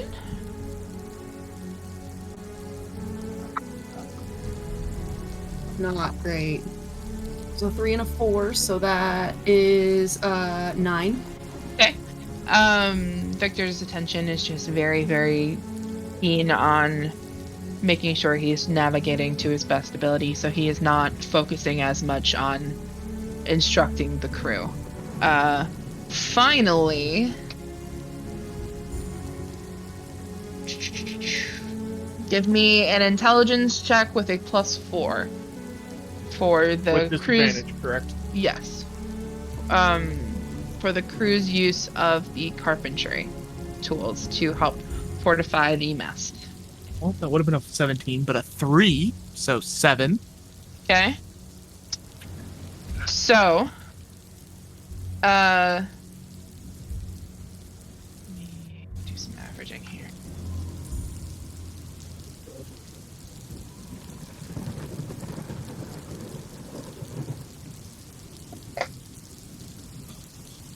Okay. So keeping just the carpentry roll kind of out of it for now, your average for that is about a 14, which again is not bad. With a 14, especially with Victor being assisted in his navigating of the ship and using the helm, he is also beginning to appear rather exhausted. So the assistance, he kind of strikes you as the kind of guy who doesn't really accept help that much because he's the I know how to do everything and I know how to do it better than you kind of guy. But he's actually accepting your assistance, which kind of tells you where he's at as far as like Mico's feeling tired. Yeah, Mico's like coming up and helping him. He's like, wow, didn't know it did that. You are able, with those rolls, to navigate out of the final ring of the whirlpool. The storm itself is still kind of raging around you, but you are out of the worst of it. So I'm going to allow, with a final carpentry check, so a final intelligence check with the +4 and a final strength check, from the helmsman, so Victor. Whoever would like to roll that carpentry check. Want me to just roll it again since Yeah, I rolled do last it. time? Yeah, do it, Derek. Do it. Is this still at disadvantage or No. 10? So Okay. +4, right? So Mhm. 14. Okay. And then And what was that strength? 13. Okay, so I will allow with those rolls. Those are pretty average rolls. So, with a coordinated effort, sir, you are kind of able to ease up on the amount of effort you're putting in to keep this mast together. There is a coordinated effort from the crew to begin getting it's literally just wood nailed into that mast in places where it needs to be reinforced. It's a band-aid right now. There's no effort being put into making it look pretty. It's not permanent. It's just to get you guys through the storm when it can be actually repaired.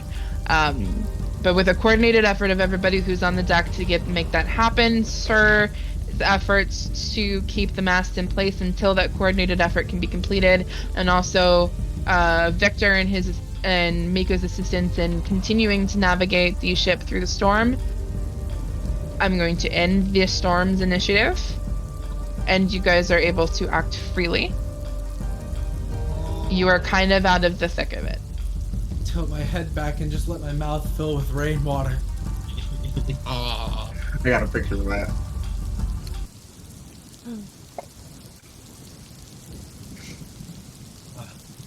I will go over and tap Frey on the shoulder, and her tattoos light up purple, and she pumps a cure wounds. Into him. Okay? Thank you for getting Tallice. It was no big deal. It's a Just big glad deal. everybody's Frey. okay. No, that's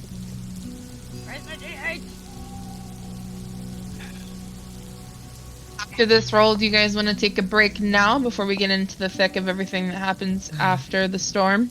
Yeah. Yeah. Okay. Yeah. Let's get that healing roll, and then we'll 13! head into a break. Oh, Nice. That actually Big. puts me at full. Hey! Awesome. Okay. So as our crew is taking a breath and actually taking a little bit of time to recuperate after a very harrowing bit of time, we will take a 5 to 10 minute break and be back to see what happens in the aftermath. BRB. I will go.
Hello, we back.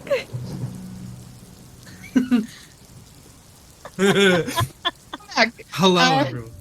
We're all a little slapstick happy. I think it's just the idea of Frey doing all of that in 6 seconds that just kind of, we all just went off on a giggle fest. Anyway, is there anything anybody would like to say before we head back into game? First of all. Eloquently put. Pee-pee. Even better? Okay. So we open back up then in the aftermath of this storm. It's still raining. It's just not choppy. And the water's choppy, but it's definitely not to the point where you guys necessarily need to be concerned about your well-being. And Victor seems to be navigating the rain and the just weather in general pretty well. You guys are seeing the whirlpool disappearing behind you. Immediate effort is going underway right now to reinforce the mast. When it stops raining, you guys will eventually stop and anchor for a bit so that that mast can be replaced by the one that's below deck. But for now, day is yours to do with what you will. I know that Mico would land on the deck, and he would let his wings just kind of pluck themselves off and flutter away in little fractals. And he'll just kind of come over and keep his starry form dragon out for as long as possible, so it could help him give them help on the best way to navigate out the storm. Okay. How long does your starry form last? It lasts 10 minutes. Okay, cool. That was probably a total of 2 minutes of combat, maybe. Funny how D&D combat works. So you still got a hot minute with it. Cool. That's what he's doing. Okay. Nova's helping with the mast with her boots and helping lift things up. Okay. Yeah, Frey's still helping Sir with the rope. I don't know if we're still holding on to it. It's to a point where eventually you guys can loosen your grip and the mast is being supported enough by the wood that they are nailing onto it that your physical exertion is no longer needed. I will give a pat on the back of Sir. Yeah, you're quite strong there. I'm gonna go check on the kid though. So bad yourself. Yeah, and thanks. You're a lot more than a fucking cook. I'm pretty sure I told you that, but when I introduce myself as a cook, people just don't believe me for some reason. But that's fine. Good job. I'm happy that we hired you. Thank you. That means a lot. Give I us don't know if you're getting extra pay that. I don't even still don't know what I'm getting paid, to be honest. We'll talk it over with Liara when she's calmed down. Right. Okay. She's over poking the Barlgura corpse with her toes. She's just giving it a couple little kicks with her boot. And doing the dad out in a freshly mowed lawn, what are we gonna do with this? Sir will come down and kind of stand on the opposite side of it with his hands on his hips. It's literally Midwestern dads in a freshly mowed lawn, just looking out at their work. Oh, that's nice stuff right Hey there, champ. Yeah. So, I was gonna try and knock this thing into the whirlpool, but I don't know, can we eat this? She was just looking at it, and she looks up at you and she's searching your face to see if you're serious or if this is a joke she's supposed to laugh at.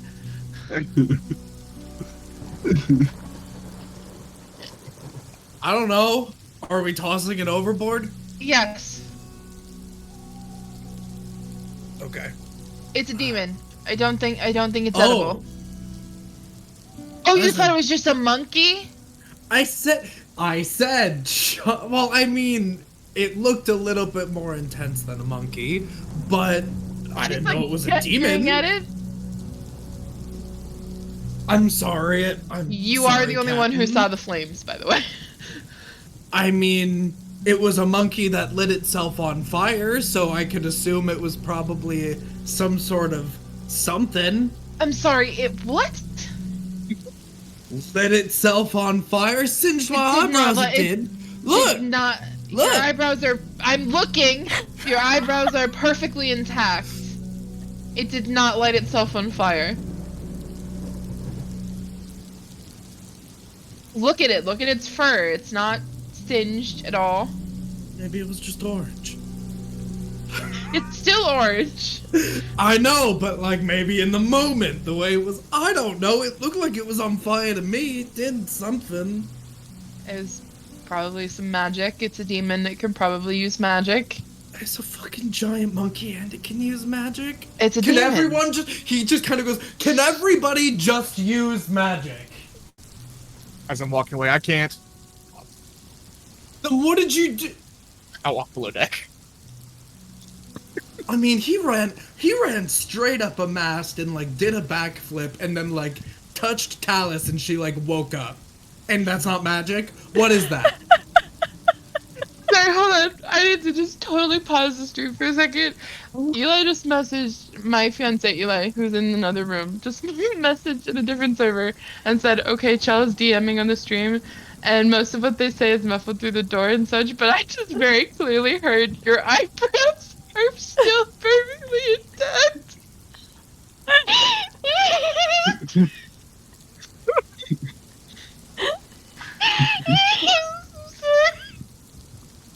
Oh, that just really got me. I mean, actually, I in the art, does this demon actually have like a lip ring and bangles? Yes. Damn, alright, E-girl, the poor Alright, girl. well, you want me to get, I mean, it looks like, now that I'm getting a closer look at it when it's not, when things have calmed down, would you like me to take those off? I'm sure those would go quite well in Waterdeep for a pretty penny. If it's not made of infernal iron, if it's made of infernal iron, when you touch it, it's gonna hurt. It'll burn you. I'll touch one of the bangles. Chel was already reaching for a die. It was. Yep. You were gonna do it. 3 fire damage. Okay, reduced to 1. He goes, ah. Just kind of sucks on his finger. He goes, how do you know these things? Well, because you've been around the block a bit. So, answer my own question. Yeah, I mean, she like takes a minute to like stop. She like does that like squint out at the horizon thinking thing. I think I'm 45 now, I think. No way. You look like 26 pushing it. I'm a half elf.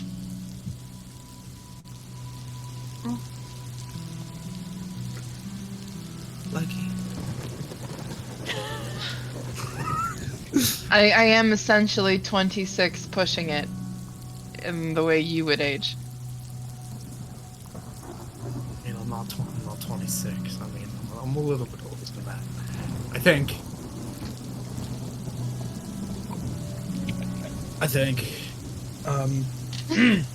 I'm gonna toss it off the ship. It's a large creature. So it takes up like a 10 by 10 foot space. Yeah, I mean, I held the mass together. He's feeling kind of high and mighty. Liara exhausted. has a plus 11 to athletics, so she's going to assist you. Captain. I saw that look there. We can just how about we like sit him up on the railing and then we're just like 1, 2 and we just You get to a point where you sit him up, and he's just like literally sitting there, and he's like slumped over, and you guys take a minute to take a breath, and like everybody looks over, and there's an ape. Sir puts an arm around it, and he's just kind of like.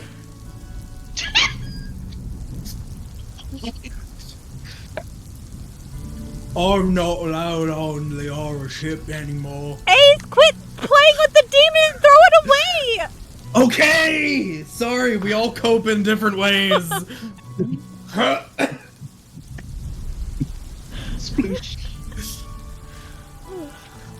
So with Liara's assistance, you can push the Barlgura corpse over the edge of the ship and into the water. And it just kind of floats away. I mean, I thought that these things normally I thought they turn into ash or pudding or something. Not pudding, but goop. It kind of depends on why it's here. Why the hell is it here? I'm going to assume it was probably from the girl. Okay, you told me about wild magic, accidentally setting a fire, and so you did not mention demon summoning. To be entirely fair, it wasn't mentioned to us. But, I mean, that is, pretty wild magic. That is very...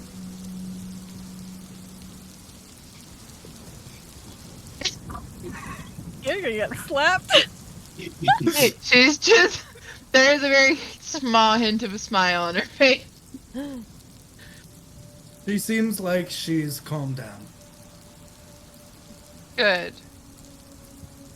Hopefully that is the last of the weather, and we can keep it that way. Because my ship is destroyed. I mean, they're working on the mast, and, maybe, the planks where Mico slammed the monkey into the deck is a little bit bowed, but it's a good ship. It's a strong ship. And It is a strong ship. And a good as fuck crew and a great captain. Now you're just sucking up. We can all suck up a little bit. You can keep doing it.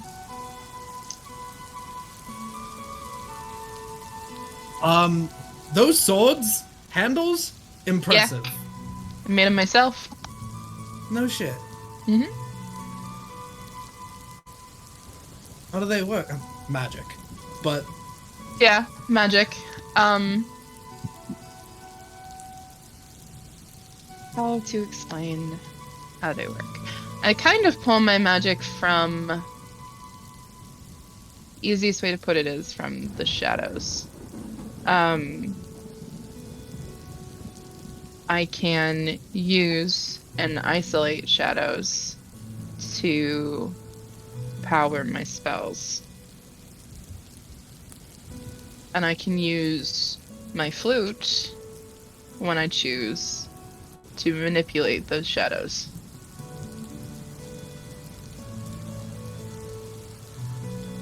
That's just sort of a fancy little trick that you picked up on your own over the years. I did teach myself. I've known a lot of people who can use magic, and I've found that it can get pretty bland. Especially in the way that it's being taught lately. Because everybody learns the exact same thing. And when everybody learns the exact same thing, everybody's magic looks exactly the same. So, when I found out I was able to kind of tap into, I guess, what you would call the weave, I figured out how to do it in my own way. Seemed to sort of be how you approach most things in your life. Mm-hmm. And it seems to be working out quite well for you. I would say that I feel bad for the person that was sending you after, but honestly, I don't give a shit. You want to know what I'm going to do to her?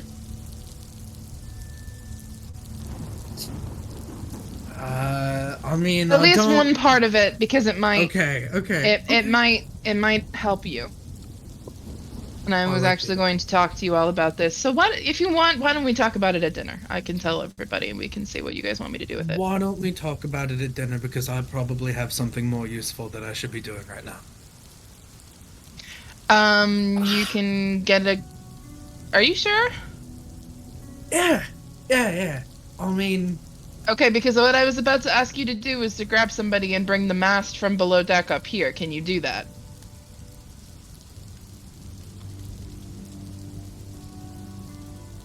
That's a 2 on the wisdom. Yeah, I can do that. No problem. That's what I'm here for. She's got a +9 to her insight. Like I said, a 2 on his wisdom acting here. His deception is 18. I rolled an 18 on the die plus my. So I mean, he's not lying, but he definitely pulled some muscles, but he's not about to tell her no. If he's gonna do it, she's gonna.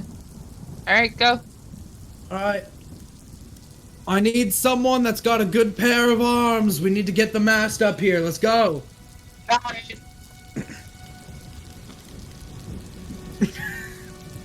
I'll go find somebody to go lift this mast. Yeah. Anybody else have anything that they would like to be doing? If Calliope wants to drink, if she wants to drink a healing potion, I will give her one. Otherwise, She'll drink it. Yeah. I also pull out my last 2 castle cakes and I see if she wants one. She gets 8 HP back. And she will take the castle cake from you. But she just holds it. She doesn't take the mask off. And I know Frey was coming down to check on her too, so you can come down the stairs now as well. I she was sitting on the floor, right? So I squat down, kind of do like the Asian squat kind of thing, you know, with those full palm, like the full flat foot. Mm-hmm. How are you doing? She kind of looks to Tallice and then back to Frey. How are you both doing? Okay. Great. Did the mask work? Did it protect you? Good. It's always protected me too. Did I do that? I don't know. If you did, that's okay. No one died, so it's okay.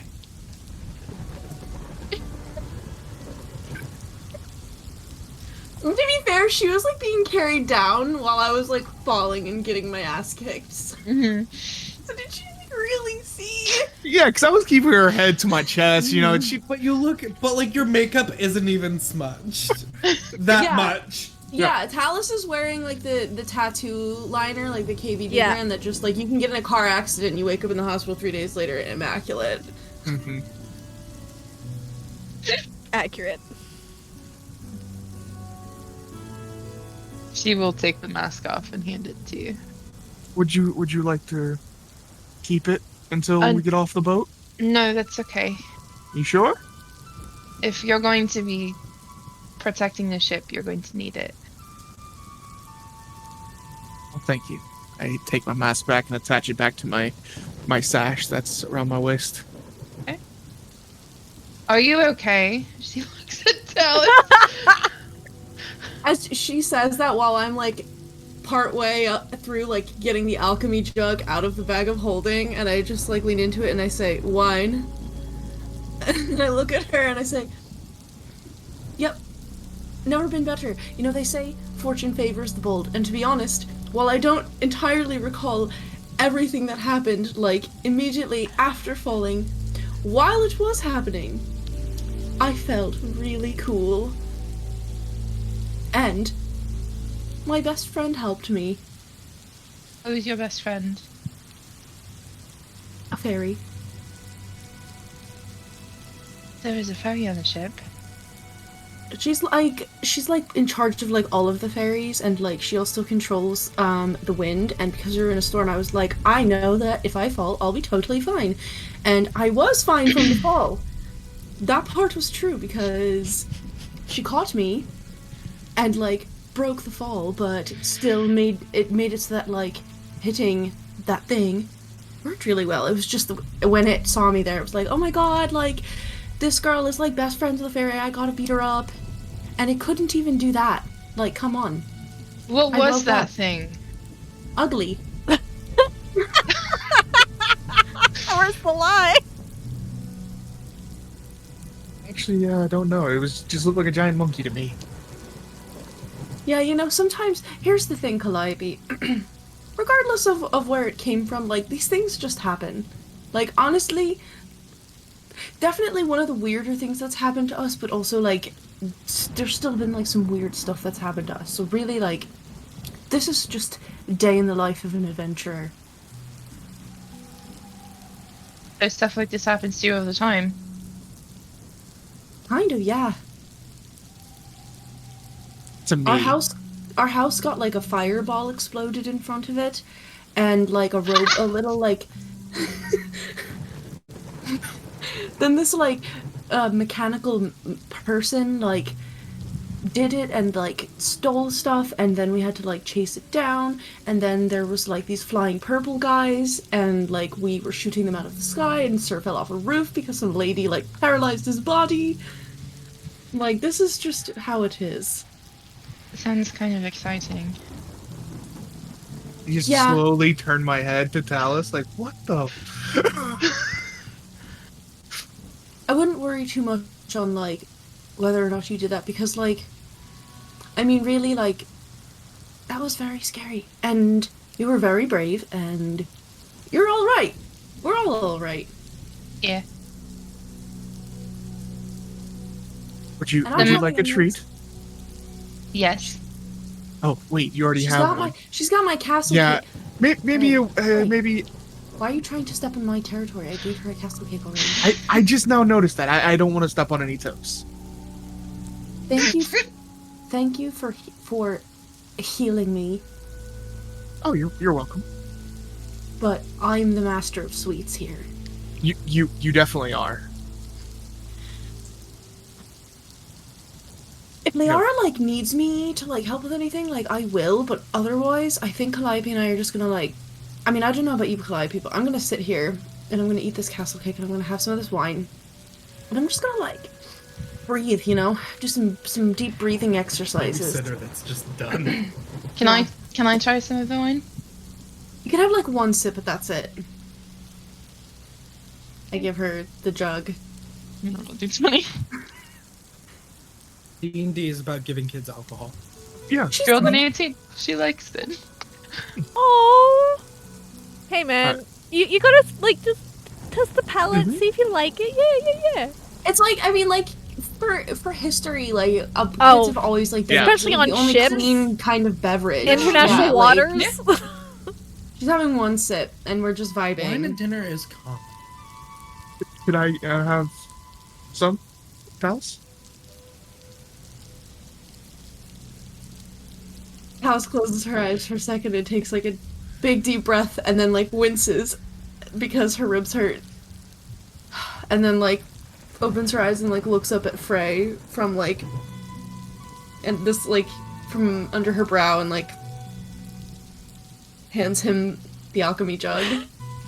There's a gallon in there, make sure you save some for me. Well, I was just gonna fill up my wine skin. Oh, it disappeared. Okay. I fill up my wineskin because I don't know it disappears. I'm just gonna start sipping on it.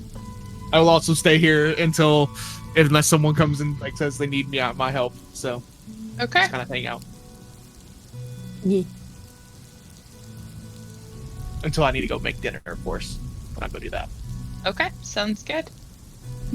Anybody else have anything they want to do before dinner? Literally, just after my dragon goes away, I go from being helpful to just bothering Victor. Because he's up there, I'm just like, hey. Yeah, and he's hey. at the helm. Yeah. What? Did you see what I did to the demon? The monkey thing? Did you see? Yes, I saw. Did you think it was cool? Do you like me? Circle 1. Yes, no, maybe. It was very skillful. That's an interesting way to talk around saying that you thought it was cool.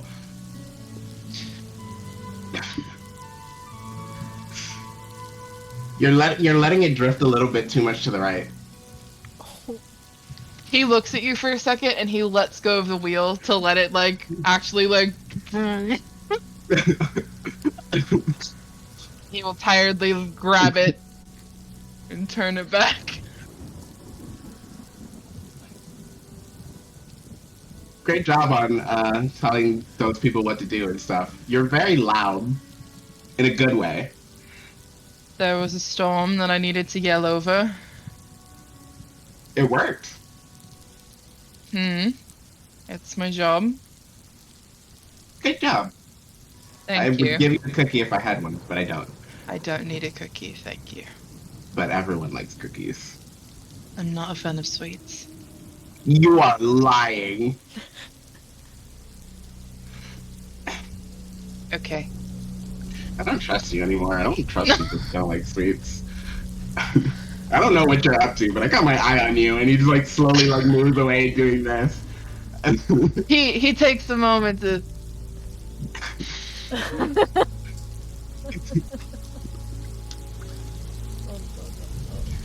Gala will skip away and just start helping people. Okay. Eventually, I would say probably because it was early in the day that this happened, early afternoon.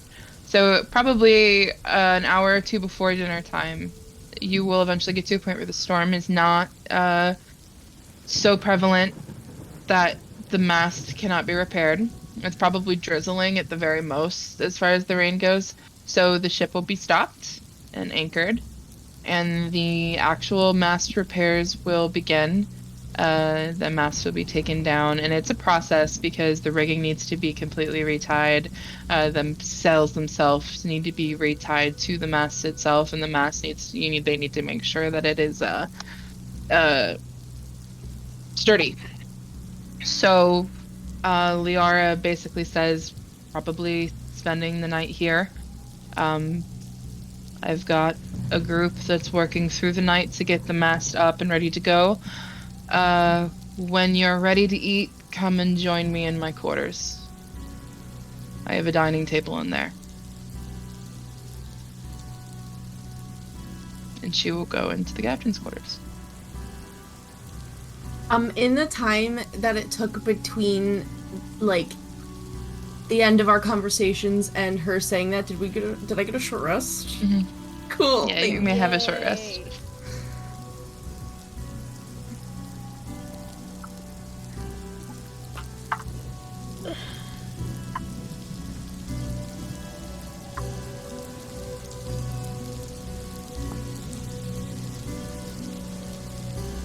Would you guys, after Frey has cooked dinner for the crew, you kind of need to set up more like a buffet situation, because there's so many people. It's not like one big dinner that people are having with all the work that's going on. People are trickling in and out as they are available to eat. So once Frey has cooked the dinner and set it up to a point where everybody can take their fill, what do you guys want to do? Words. I probably, as soon as Liara was meet me in the captain's, quarters, I was just waiting outside. And I'm just sitting with the alchemy jug, and I'm, literally just vibing. Waiting for everyone else. Who has the bag of holding? Me. Sir will come up behind Tallice, and he'll put his hands on you, and he's gonna kiss the top of your head, and he's going to go, "That was really great, what you did. I was really, really scared for you." Rubbing your shoulders, "Please don't do that again. At least say something first, because I didn't get the best of views." First of all, As he corrects himself to not telling you what to do. Don't give me your nasty cooties on the top of my head. God. Well, you didn't say where I can put them. While we're talking, I'm going to take Galore, and I'm going to put him in the bag of holding. Okay. I'm not very... I have an 11 passive perception. You can roll.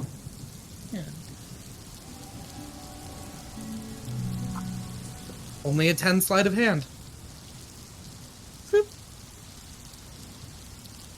I just want you to know that if you put a can of peanut butter in there that's actually filled with exploding worms, I've already seen that, and I know how to disarm it without taking the lid off and making them explode. So, nice try. But do you know how to disarm a can of worms filled with peanut butter? No. Think about that. I'll go and actually sit down in the bench. I will pass my alchemy jug. I'll join them shortly later with like a little tiny plate. She doesn't have a huge appetite right now. Tiny plate. Food. Liara will eventually show up. She's got like just a bottle of booze in her hand that she's holding the neck of, and she's kind of swinging as she's walking. She will go into the captain's quarters, which you guys may follow if you would like. She's got some nice digs. There is like silk sheets with like embroidery on the comforter, down pillows. There's tapestries hanging on the walls. Lots of trinkets, lots of gold. She has quite a bit of jewelry. There is a jewelry box that is overflowing with necklaces and rings and things like that. She has quite a lot on her fingers as well. There's candles lit that are creating kind of this very golden, homey sort of feel. There is a dining table that on it has a bowl that is full of fruit, and kind of a desk with what could be, I guess, considered like a credenza behind it. That's just kind of got drawers where there's like papers perhaps being held, and on top of which are the trinkets. Treasures from her pirating days that she particularly liked. It appears that she has been storing them and displaying them here in her ship, or in her quarters. She will... Do you need a minute, bitch? It's just one of those nasty, like, house centipedes with all the antennas and, like, the long legs that move really fast. I don't know where it went. I took him away. I don't know. I gave him to Mico. Alice likes bugs, but Victoria does not. Oh, baby. The character facade is breaking. No, I'm sorry, hon. Oh, You're God, okay. it's laying in wait. It's laying in wait. Oh, no. It's like staring me down. I'm gonna pour water on it. What? Pour water on Why? it. I don't have anything else. Just don't bother it. Drown. Oh no! Don't leave it alone. She's just gonna have a puddle of water underneath her chair. I don't know where it went. Okay. Okay. I'm just gonna put my feet up. Yeah, put your feet up. There you go. You're safe. Yeah, You're okay. it's fine. Oh, we have to go back and clip that. Okay, so Eric, don't you dare. the nice cabin and the candles are nice and warm. Yes. She will pop up and sit on the desk, so that she's facing on the outside part of the desk, so she's facing towards the table. But she will gesture for you guys to sit down and enjoy your meal at that dining table that has the bowl of fruit. Yep, I sit. I'll sit and start eating fruit. Nice work. Thanks. We did okay. You especially. She looks at Tallice. I got you, Captain. Now we're even. Or I paid you back for... Oh, you don't know about that. Paid me back for what? I, Shua into Ronald McDonald Liara. Oh. What the fuck am I looking at? This is... I don't even know where to begin. Leonald Leonard. Leon. Dara. You named it. Just now. Yep. In what context was this brought up? Oh, it was, so after we met with you to bring you back the poisons, we went and, like, sat in the bar for a little bit, but right before we, like, got back up there to where everybody was hanging out, I just kind of, like, did this to see what everyone would say, and no one said anything to me because they were smart and they were scared, and no one said anything to you because they're also smart and scared. So, I just kind of wanted to see what would happen if you showed Well, my up. staff Yeah. saw that Yep. and thought it was me. Uh-huh. To be fair, I think it was only like 2 or 3 of the staff members were around at the time.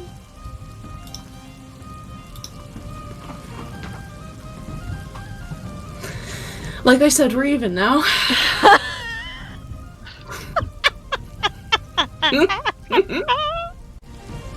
I just started stuffing food into my mouth. Sir will, like, if we had, like, maybe a bottle of, we have the alchemy jug, Sir will make just a motion to if he can refill Liara's glass for her. She's not looking at you, she's looking at Tallice. I will refill her glass for her, and then put the alchemy jug back down. I have done quite a lot for you. My ship was destroyed, and I'm going to need to purchase another mast. I gave you passage on my ship.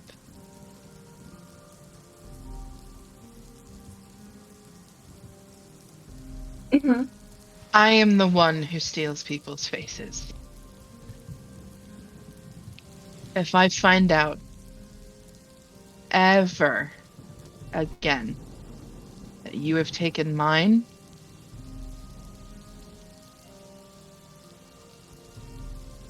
there will be consequences. And you will never be seen again. I like you, but you are not exempt.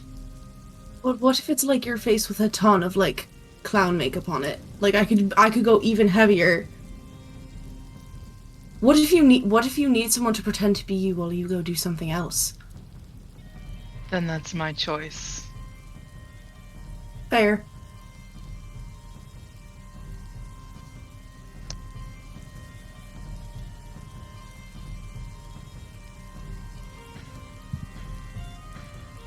About consequences for She's people. literally staring daggers at Tallice right now. I switch to Ronald McDonald, sir. But like I'm also like significantly shorter than him, so it's like a little clown, sir. No more stealing your face. She will turn her gaze ever so slowly away from you and just kind of generally look at the rest of you. I don't even remember why I wanted you to come in here today. Because we were going to talk about consequences for a specific person. That's a good segue. We can talk about consequences for a specific person and perhaps learn about what might be our own fate should we continue with the behavior we've been doing. I thought that perhaps what I'm not going to give you the details of how this is going to be, but I can tell you what the outcome of it is going to be. It is not just that she's going to be dead. I can assure you she will be dead. That's my job and that's what I've promised you, but I can steal her face. I can become her for a period of time, and I thought that that might be useful to you somehow.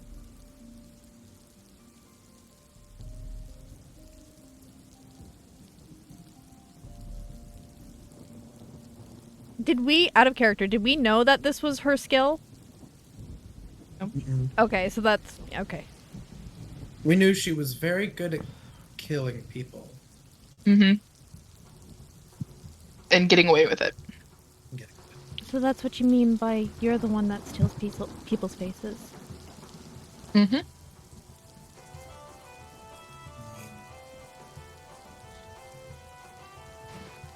What did you... So, yeah.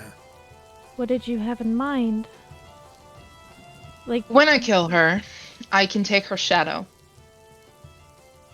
And I can keep it stored. For when I would like to use it. And when I do, it's essentially what you can do. He points at Tallice.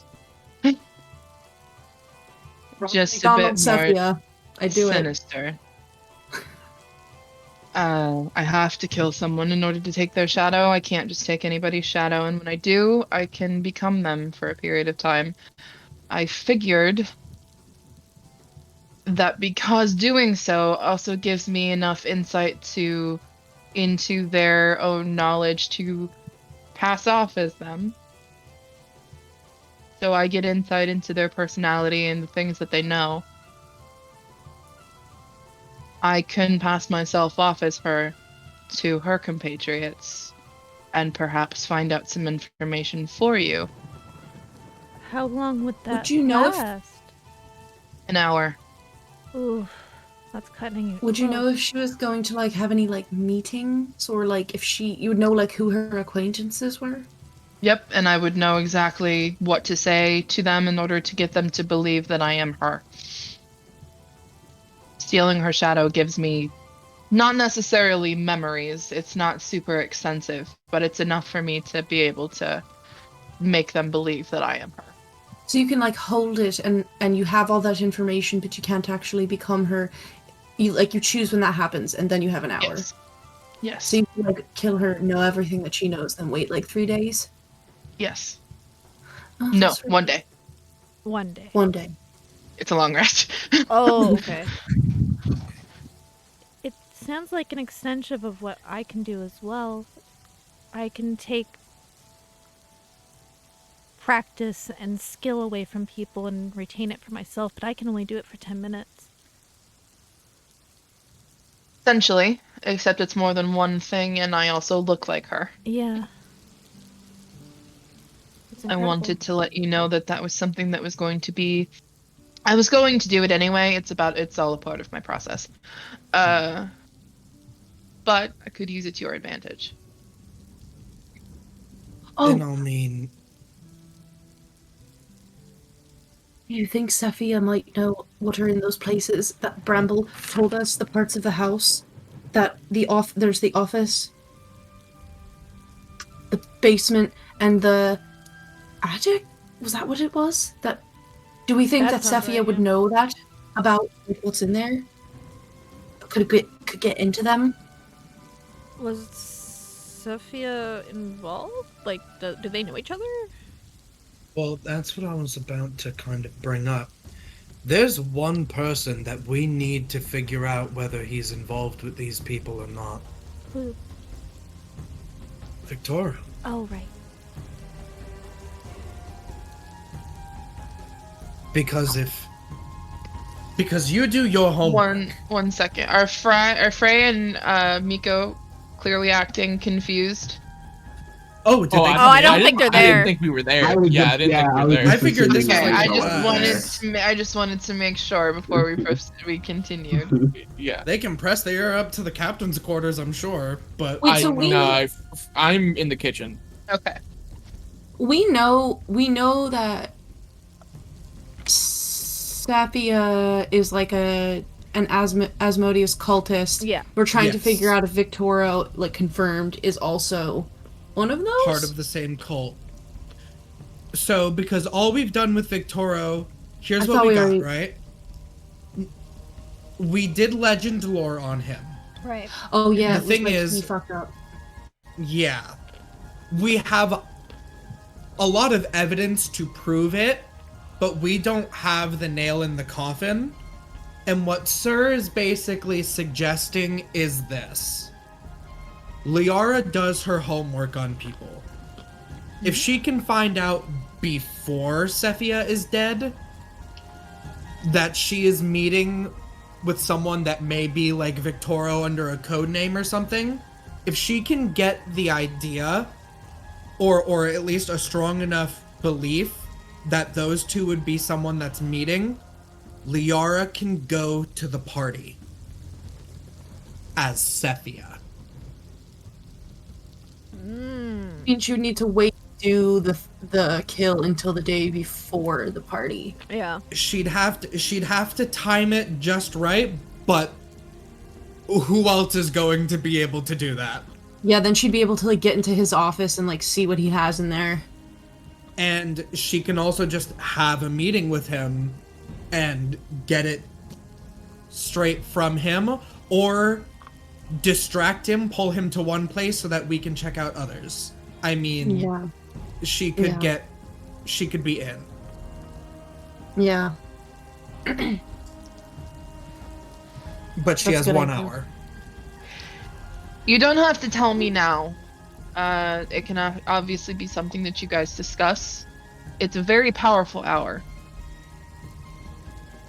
It is a very powerful thing that I can do. I am going to brag on that a little bit, because while it does not give me, I won't be able to tell you what her birthday is or what her Right. parents' names are, or any super finite details, but it's enough for me to pass myself off as her.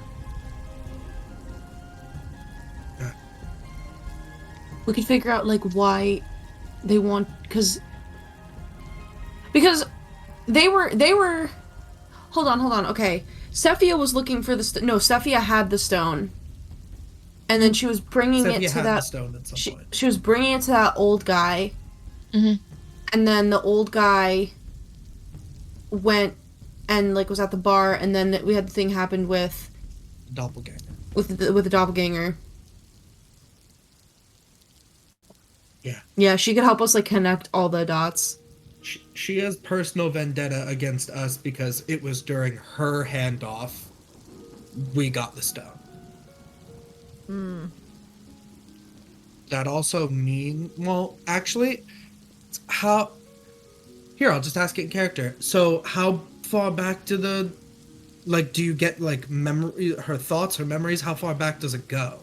It's not as easy as just suddenly knowing information about her, but it just because it's like a cloak. Okay. Underneath is still me. But like, let's say I walked into a place that she frequents. If someone speaks to me and knows me, or her, I guess, knows her, I will then be able to respond in kind. It's like it comes to me as it happens. Alright, cool. It basically makes me really good at improvisation. You are. Put the face shield up again. Okay, because I was worried. There is a possibility that through what she talks about, she'll find out that we took the stone. I can read it to you really quick, just so that you guys know exactly what the ability does. At 6th level, you gain the ability to adopt a humanoid's persona. When a humanoid dies within 30 feet of you, you can magically capture its shadow using your reaction. You can retain the shadow until you use it or you finish a long rest. You can use the shadow as an action, and when you do so, it vanishes, magically transforming into a disguise that appears on you. You now look like the dead person, but healthy and alive. The disguise lasts for 1 hour or until you end it as a bonus action. While you're in disguise, you gain access to all information that the humanoid would freely share with a casual acquaintance. Such information includes general details on its background and personal life, but doesn't include secrets. Okay. The information is enough that you can pass yourself off as the person by drawing on its memories.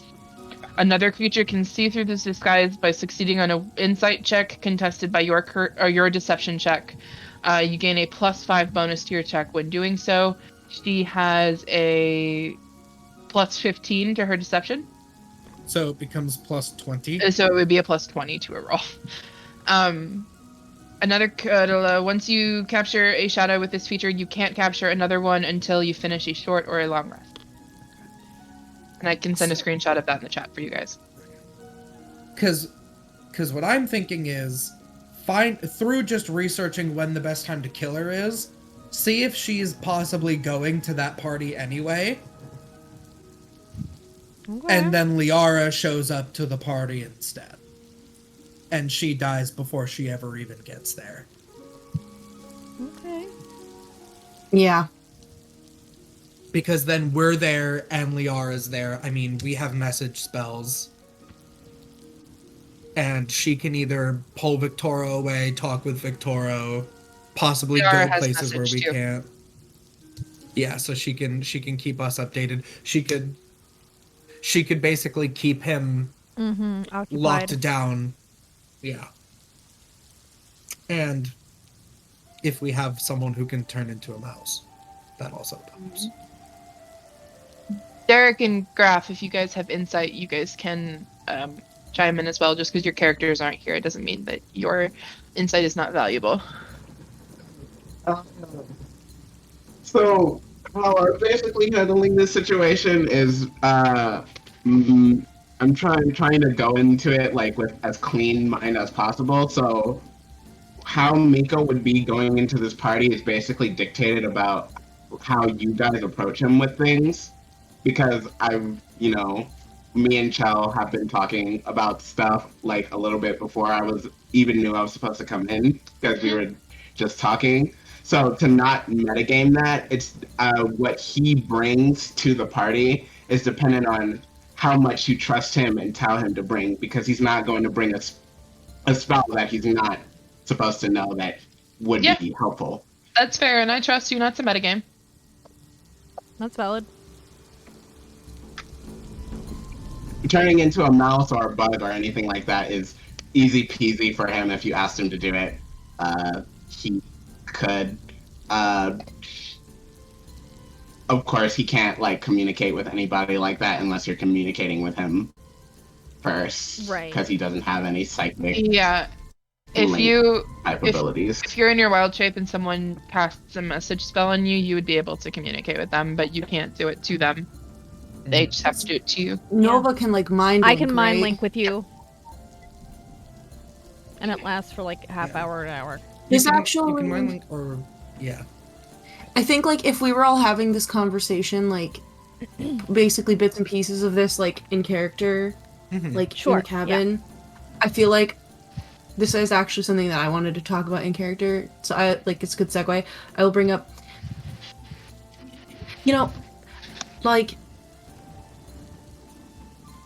the others, Mico and Frey, actually did some really interesting stuff during this fight, and I'm kind of wondering if we should talk about bringing them with us, because they're pretty helpful. Yeah. We already... And I don't say that lightly, but I know that. And I think me and Ace were already thinking about bringing him as a chef at the very least, but clearly he has more capabilities than just cooking. yeah, Did he you literally see what ran up Mico and- did? Yeah, Mico had a bird flying around and was glowing with stars and No, I wings know. coming out. He sprouted wings. And Frey he was turns running into... up and down the mast in 1 second. Who the hell are these people? Actually. I think we should interrogate them. I think we should do what we did with Ott. Tie them up in the basement and ask them questions until they tell us what we need to know. And then once we clear that they're all good, then we can bring them with us. I don't think I tying have them... truth serum. Oh. Okay. Hold on. We didn't tell them the truth about this mission, and it caused some tension. I went and told both of them the truth of what was going on, and then we saw what we saw today. Why don't we hold off on truth serum and tying up people in the basement. Just like at least plan C. Well, yeah, well, like tell them what's going on. Are you saying So just like just tell? consensually tie them up in the basement? Are you saying like instead of the truth serum and interrogation, just straight up like tell them what's been going on with us, and be like, The truth serum would be to make sure that you know that they're trustworthy. Maybe. I mean, I think that possibly we probably have to change our employment form to be like, this place has been attacked like 3 times. I think that that's just like an honest employer thing to do. Yeah, that should be on our record. I'm gonna have to give them hazard pay. no, you don't have to do that. They're fine. But we're probably gonna have to give They them don't hazard know. pay for Right? dealing with the Three of Cups. They don't know. They don't even know what they're getting paid for all of this. You didn't One tell of- them what they're getting paid? Nope. And They they signed up anyway. accepted the job? Yeah. We didn't tell anybody what they were getting. We paid. literally didn't tell a We single didn't person tell on a the single- ship how much gold they were I, getting. Liara, like, I just want you to know that Sir and I are so charismatic that we literally hired an entire crew without telling them what they were getting paid. That's impressive.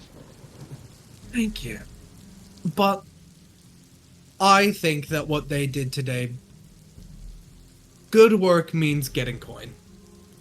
That's true around the world. Yeah, Yeah. they deserve it. I'm not one to deny it.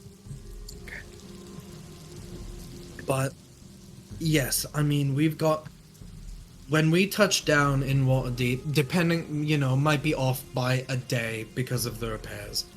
We're gonna have about 2 weeks until this party. I know that's probably not a super long time for you to do what you need to do, Liara, but I'll I be also... fine. Okay, never mind. You're amazing. But that is also a good amount of time for us to figure out who the hell these people actually are, because they're special. Remind me how much you've told Liara about your situation with Galore and the keys and everything like that. She does not know about Galore. We She- definitely super do not There tell was her the about that. one night when she stayed with me in the Three of Cups, and Sir said, "Do you know about the Stone of Galore?" And she And was she like, said "I she do." did. And He's like, then "Yeah, but I'm he gave giving her my information he gave to her the that heist little bidder." speech of like, "This is why you should help me." And I rolled low on persuasion. I've always remembered this, but you said she will remember what you said to her. So I was like, that's the last we've talked about it. Okay, just wanted to make sure I was on the same page. Yeah. So. I think like I feel like Liara doing all of this right before the party is the best idea, but I think before that we should probably talk to like Mico and Frey about things, and like maybe if they want to be tied up and truth serumed, we should probably do that to them, like definitely. If they want to be. But let's start by inviting them to the Three of Cups, giving them a drink, and giving them a good meal. Yeah. Yeah. And There's still a couple bottles of the Elverquist left. I suppose I'll share it with them. there's also a third person that I think we need to talk about. And Sir kind of looks over at Nova. Oh my god, where is Moonky? Moonky is literally the flying snake in my house. Funny remembers. Moonky was like upside down in like No, his room. Moonky slept through all of that. Drew a Moonky mind slept through blank all of it. when Tallice went down. I was like, blue screen. To be honest. Wait, oh, I didn't hear what. She said so. They said to be honest. So would I. So did I. I think he slept through all of it. Yeah. Yeah. He's a heavy He's sleeper. okay. Well, I mean, I always figured, like, when Liara said all non-essential She people went got down below deck, they yeah. went below deck. Yeah, that was Yeah. that was what I intended last game. I just forgot about him this game. We all forgot about I don't him. forget. I forgot. But But so Sir says there's someone else that we need to talk about. And he turns to Nova and he says, so Moongi is on this ship. Turning directly to me. Being like... Sorry, can you repeat that? So Moongi is on this ship. He is.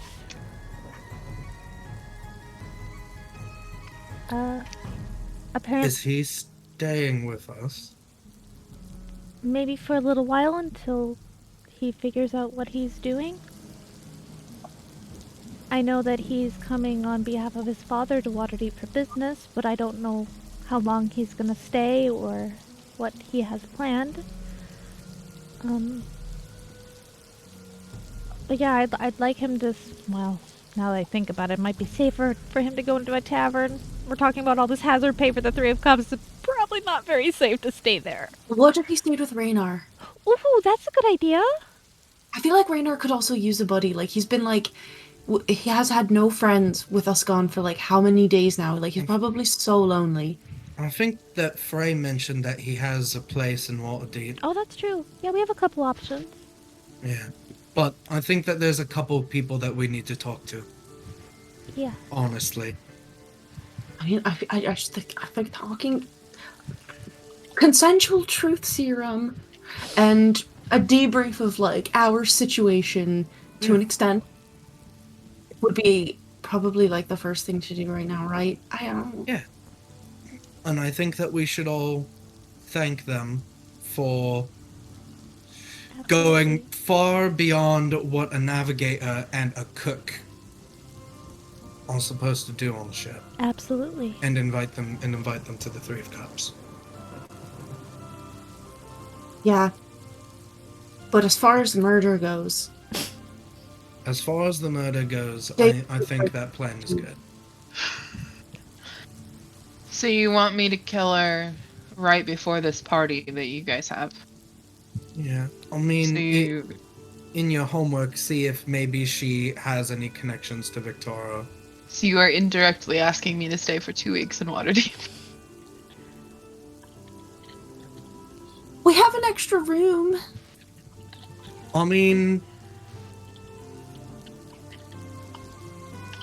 If you find, you know, it may take at least a little while to find her anyway. True. I would say we play it And by you want to ear, get the ship depending. repaired. Yeah, depending how the situation sets itself. Like if you can't make it to the party, that's okay too.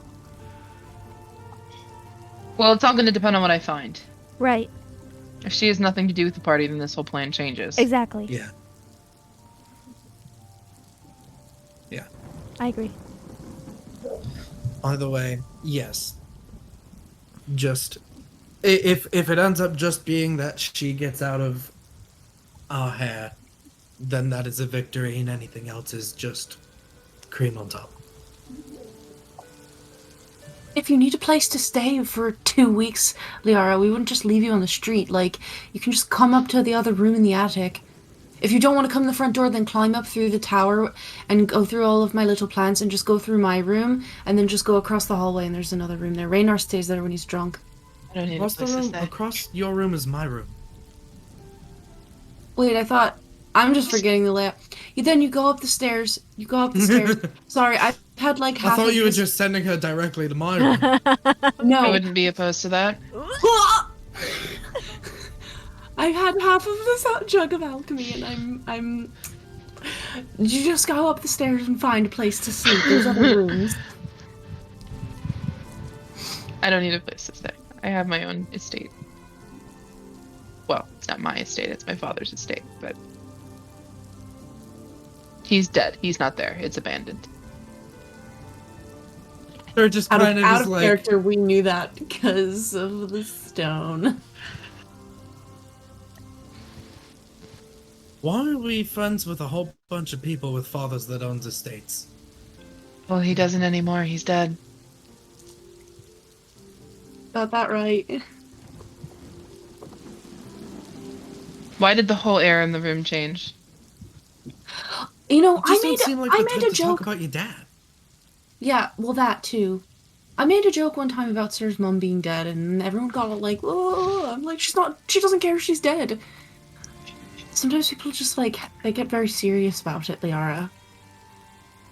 I just figured that out. I just figured that out. I'm not even gonna make you roll for deception. That was smooth. Not entirely a lie. No. Let's go talk to the others. Oh, we're talking to them on the ship about this? Why not? We're literally here. Fair enough. Okay. Just be like, hey, good job. This happens to us a lot. You want to stick around? I do need to like lay down with like a hot compress, but we can talk. I'm pretty sure like my arm is like dislocated. It's fine. I'm literally just. Do you want me like, to pop it back in for you? Yeah. Okay, fine. I won't do it. I want Liara to do it. Yeah, I know you do. She takes your arm. She like stands behind you, and she takes your arm and she crosses it over in front of your chest. Takes your hand on your shoulder, and she just yanks you closer to her chest, and it your shoulder pops back into place. Oh, right on things that Chel has personal experience with. Mm-hmm. Never heard a part of my body make that sound before. Thanks, Liara. That really hurt. All right, let's go talk to the boys. Just before we leave, as Tallice and Ace are leaving first, I kind of glance over my shoulder and mind link with Liara. You know, it wasn't malicious, right? She crossed your boundaries, but I don't think she meant any harm, really. What I said still stands. I know.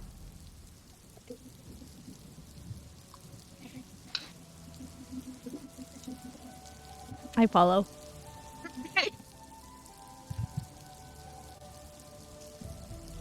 SMH my head.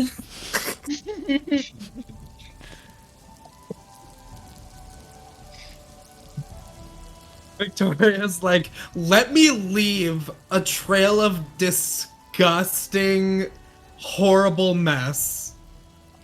Stop cleaning up after me. It's Nova, I'm sorry. Apologizing for me.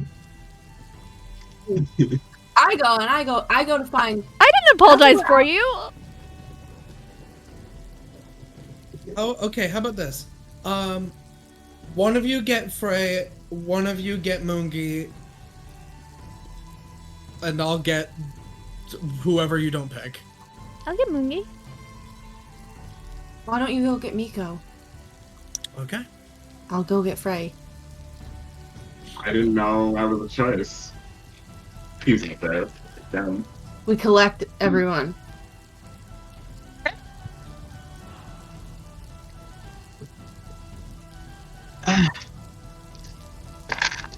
I dropped my dice. Hey. You'll get a good dinner? It was a nice It vegetable was delicious. Yeah, thank you. Stew. Yeah, no problem. Oh. Same cute attraction. It was very good, Frey. And Mico, I didn't get to say it at the moment. You sort of just went right back to work, as did I. Everything that you were doing out there, amazing. Ow. Yeah, you can fly. That's awesome. You sprouted wings. Only for a little while. Still cool. How long have you been able to do that?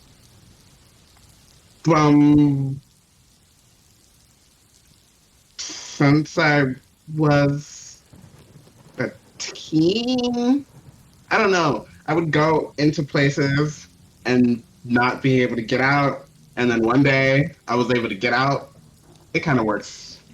Solved itself. That's really cool. I mean, I saw you hovering around, so. Yeah, but mine are boots, not growing out of my back. Oh. And you were glowing. And you were glowing. I mean, flying shoes are still pretty cool. They are pretty cool. You ran straight up a mast and like flipped off of it and then punched a demon gorilla with your fist. No, I kicked. Kicked a demon gorilla with your feet. While at the same time somehow resuscitating Tallice. I told you I wasn't just a cook. But you also said you don't use magic. I don't. So does everyone hear how crazy that sounds? What I was trained in was manipulating my key. So you can like bend metal like a set of keys. That you didn't have any keys. No. Every human person has a kind of like a force inside them. And if they're trained well enough, they can tap into this. That's what I do. I tap into my key. And I can manipulate it. I gotta be honest with you, that sounds a lot like how magic was explained to me. Like, well of water in my stomach, I reach down into it, I pull it out, magic. But you didn't say I'm being any completely words. honest, I don't really know much about magic. So, it might be similar. But yes, I don't have to say anything. Well, you two are definitely very special, and I'm happy. That is very sweet. I'm thankful that you both came on this trip. I don't want to know what would have happened if you two weren't there. Me neither, because... And Moongi, I'm sure you were keeping everyone nice and calm below deck. I saw my little friend. Did you see the duck? The one that was just like pacing around? Yeah, I saw him. Patrolling. He told me that you were keeping everyone nice and calm down there. Yeah, I kind of got everybody gathered in like the far side of where it's kind of sounded like there wasn't all of the activity. I was just kind of trying to make sure that everybody was keeping calm in a stressful situation. And then when all of the wood was needed, we kind of created this like brigade sort of line where we all kind of passed it down. It was the whole thing. As a cannon. That's what he was doing while we all forgot about him. Thank you. Thank you for your service. Thank you, all of you. Of course, that's what we were getting paid for. Now, I think that there's something that we all want to talk to you about. Is it about a pay? Yeah, I still would like to No. hear about that. It's not about that. It's not. Good It's guess, not. though. It really Good isn't. Funny try. thing, it's not Good that. try. Moongi, I don't think you're actually gonna get paid at all. I I'm wasn't not- expecting to, and I don't need it. So Okay. if I was, someone else can take my share. I Okay. call dibs. Well, we could split it between each other. Wow. No, I call dibs. That's how dibs works. Selfish much? Jeez.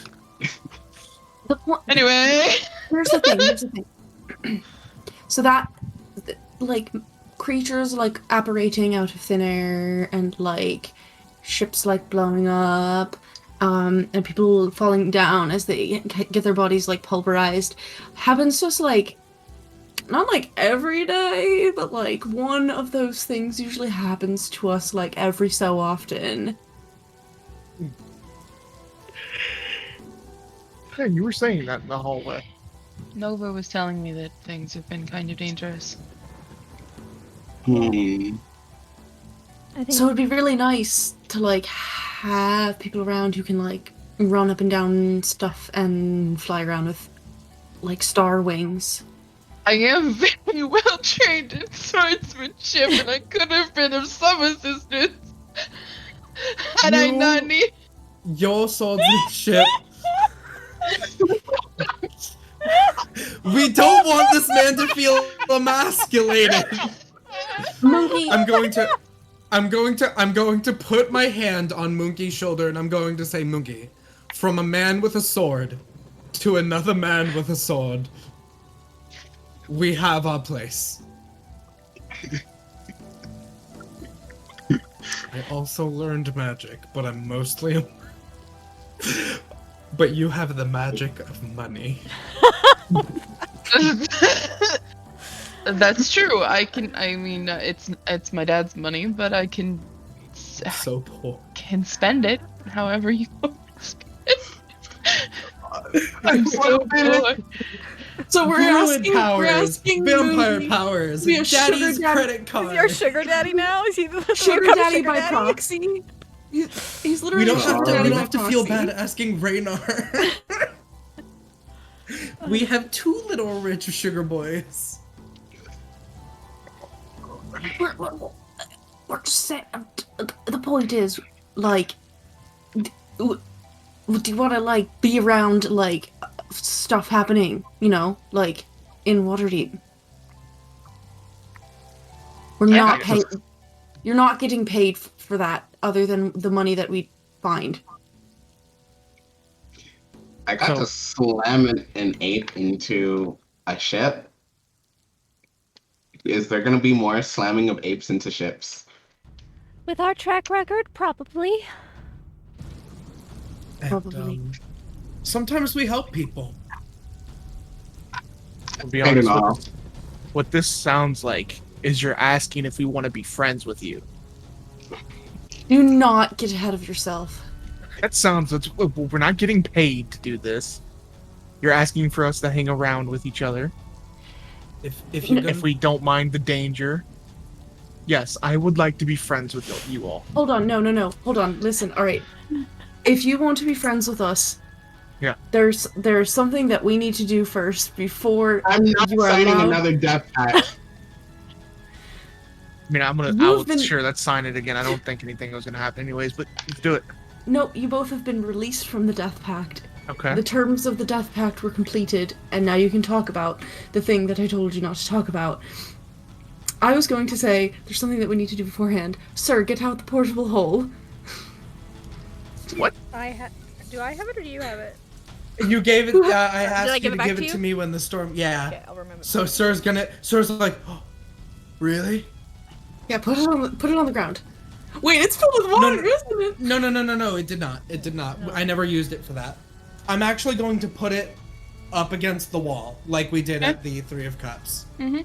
Gentlemen, if you would please come into the hole. A little weird, Nova. but okay. If you would please enter into this. We Come want in. you to will- enter our gaping hole. I will jump down the gaping hole. It's sideways. So we can Sideways, you walk into Oh. it. Moongi okay. will look just kind of like a little encouraging glance towards Nova, like, is this a thing? It's pretty Okay, and he'll go into the hole. I shall enter the gaping hole. Take like a little rock from the landslide and just sort of like. Yeah, there's like one like remaining. Like there's just like a couple little stones left in there. This is our special place. This is our sacred place. Nova, you know what needs to happen next. Do you have the That's bag? it. on the Very ground. interesting. The bag of holdings on the outside, right? Yes, Yes. We know. You guys We have know- experience with it. Before I walk in to the portable hole, I'll stick my hand in the bag of holding and pull out like the hookah that I have, my purple hookah.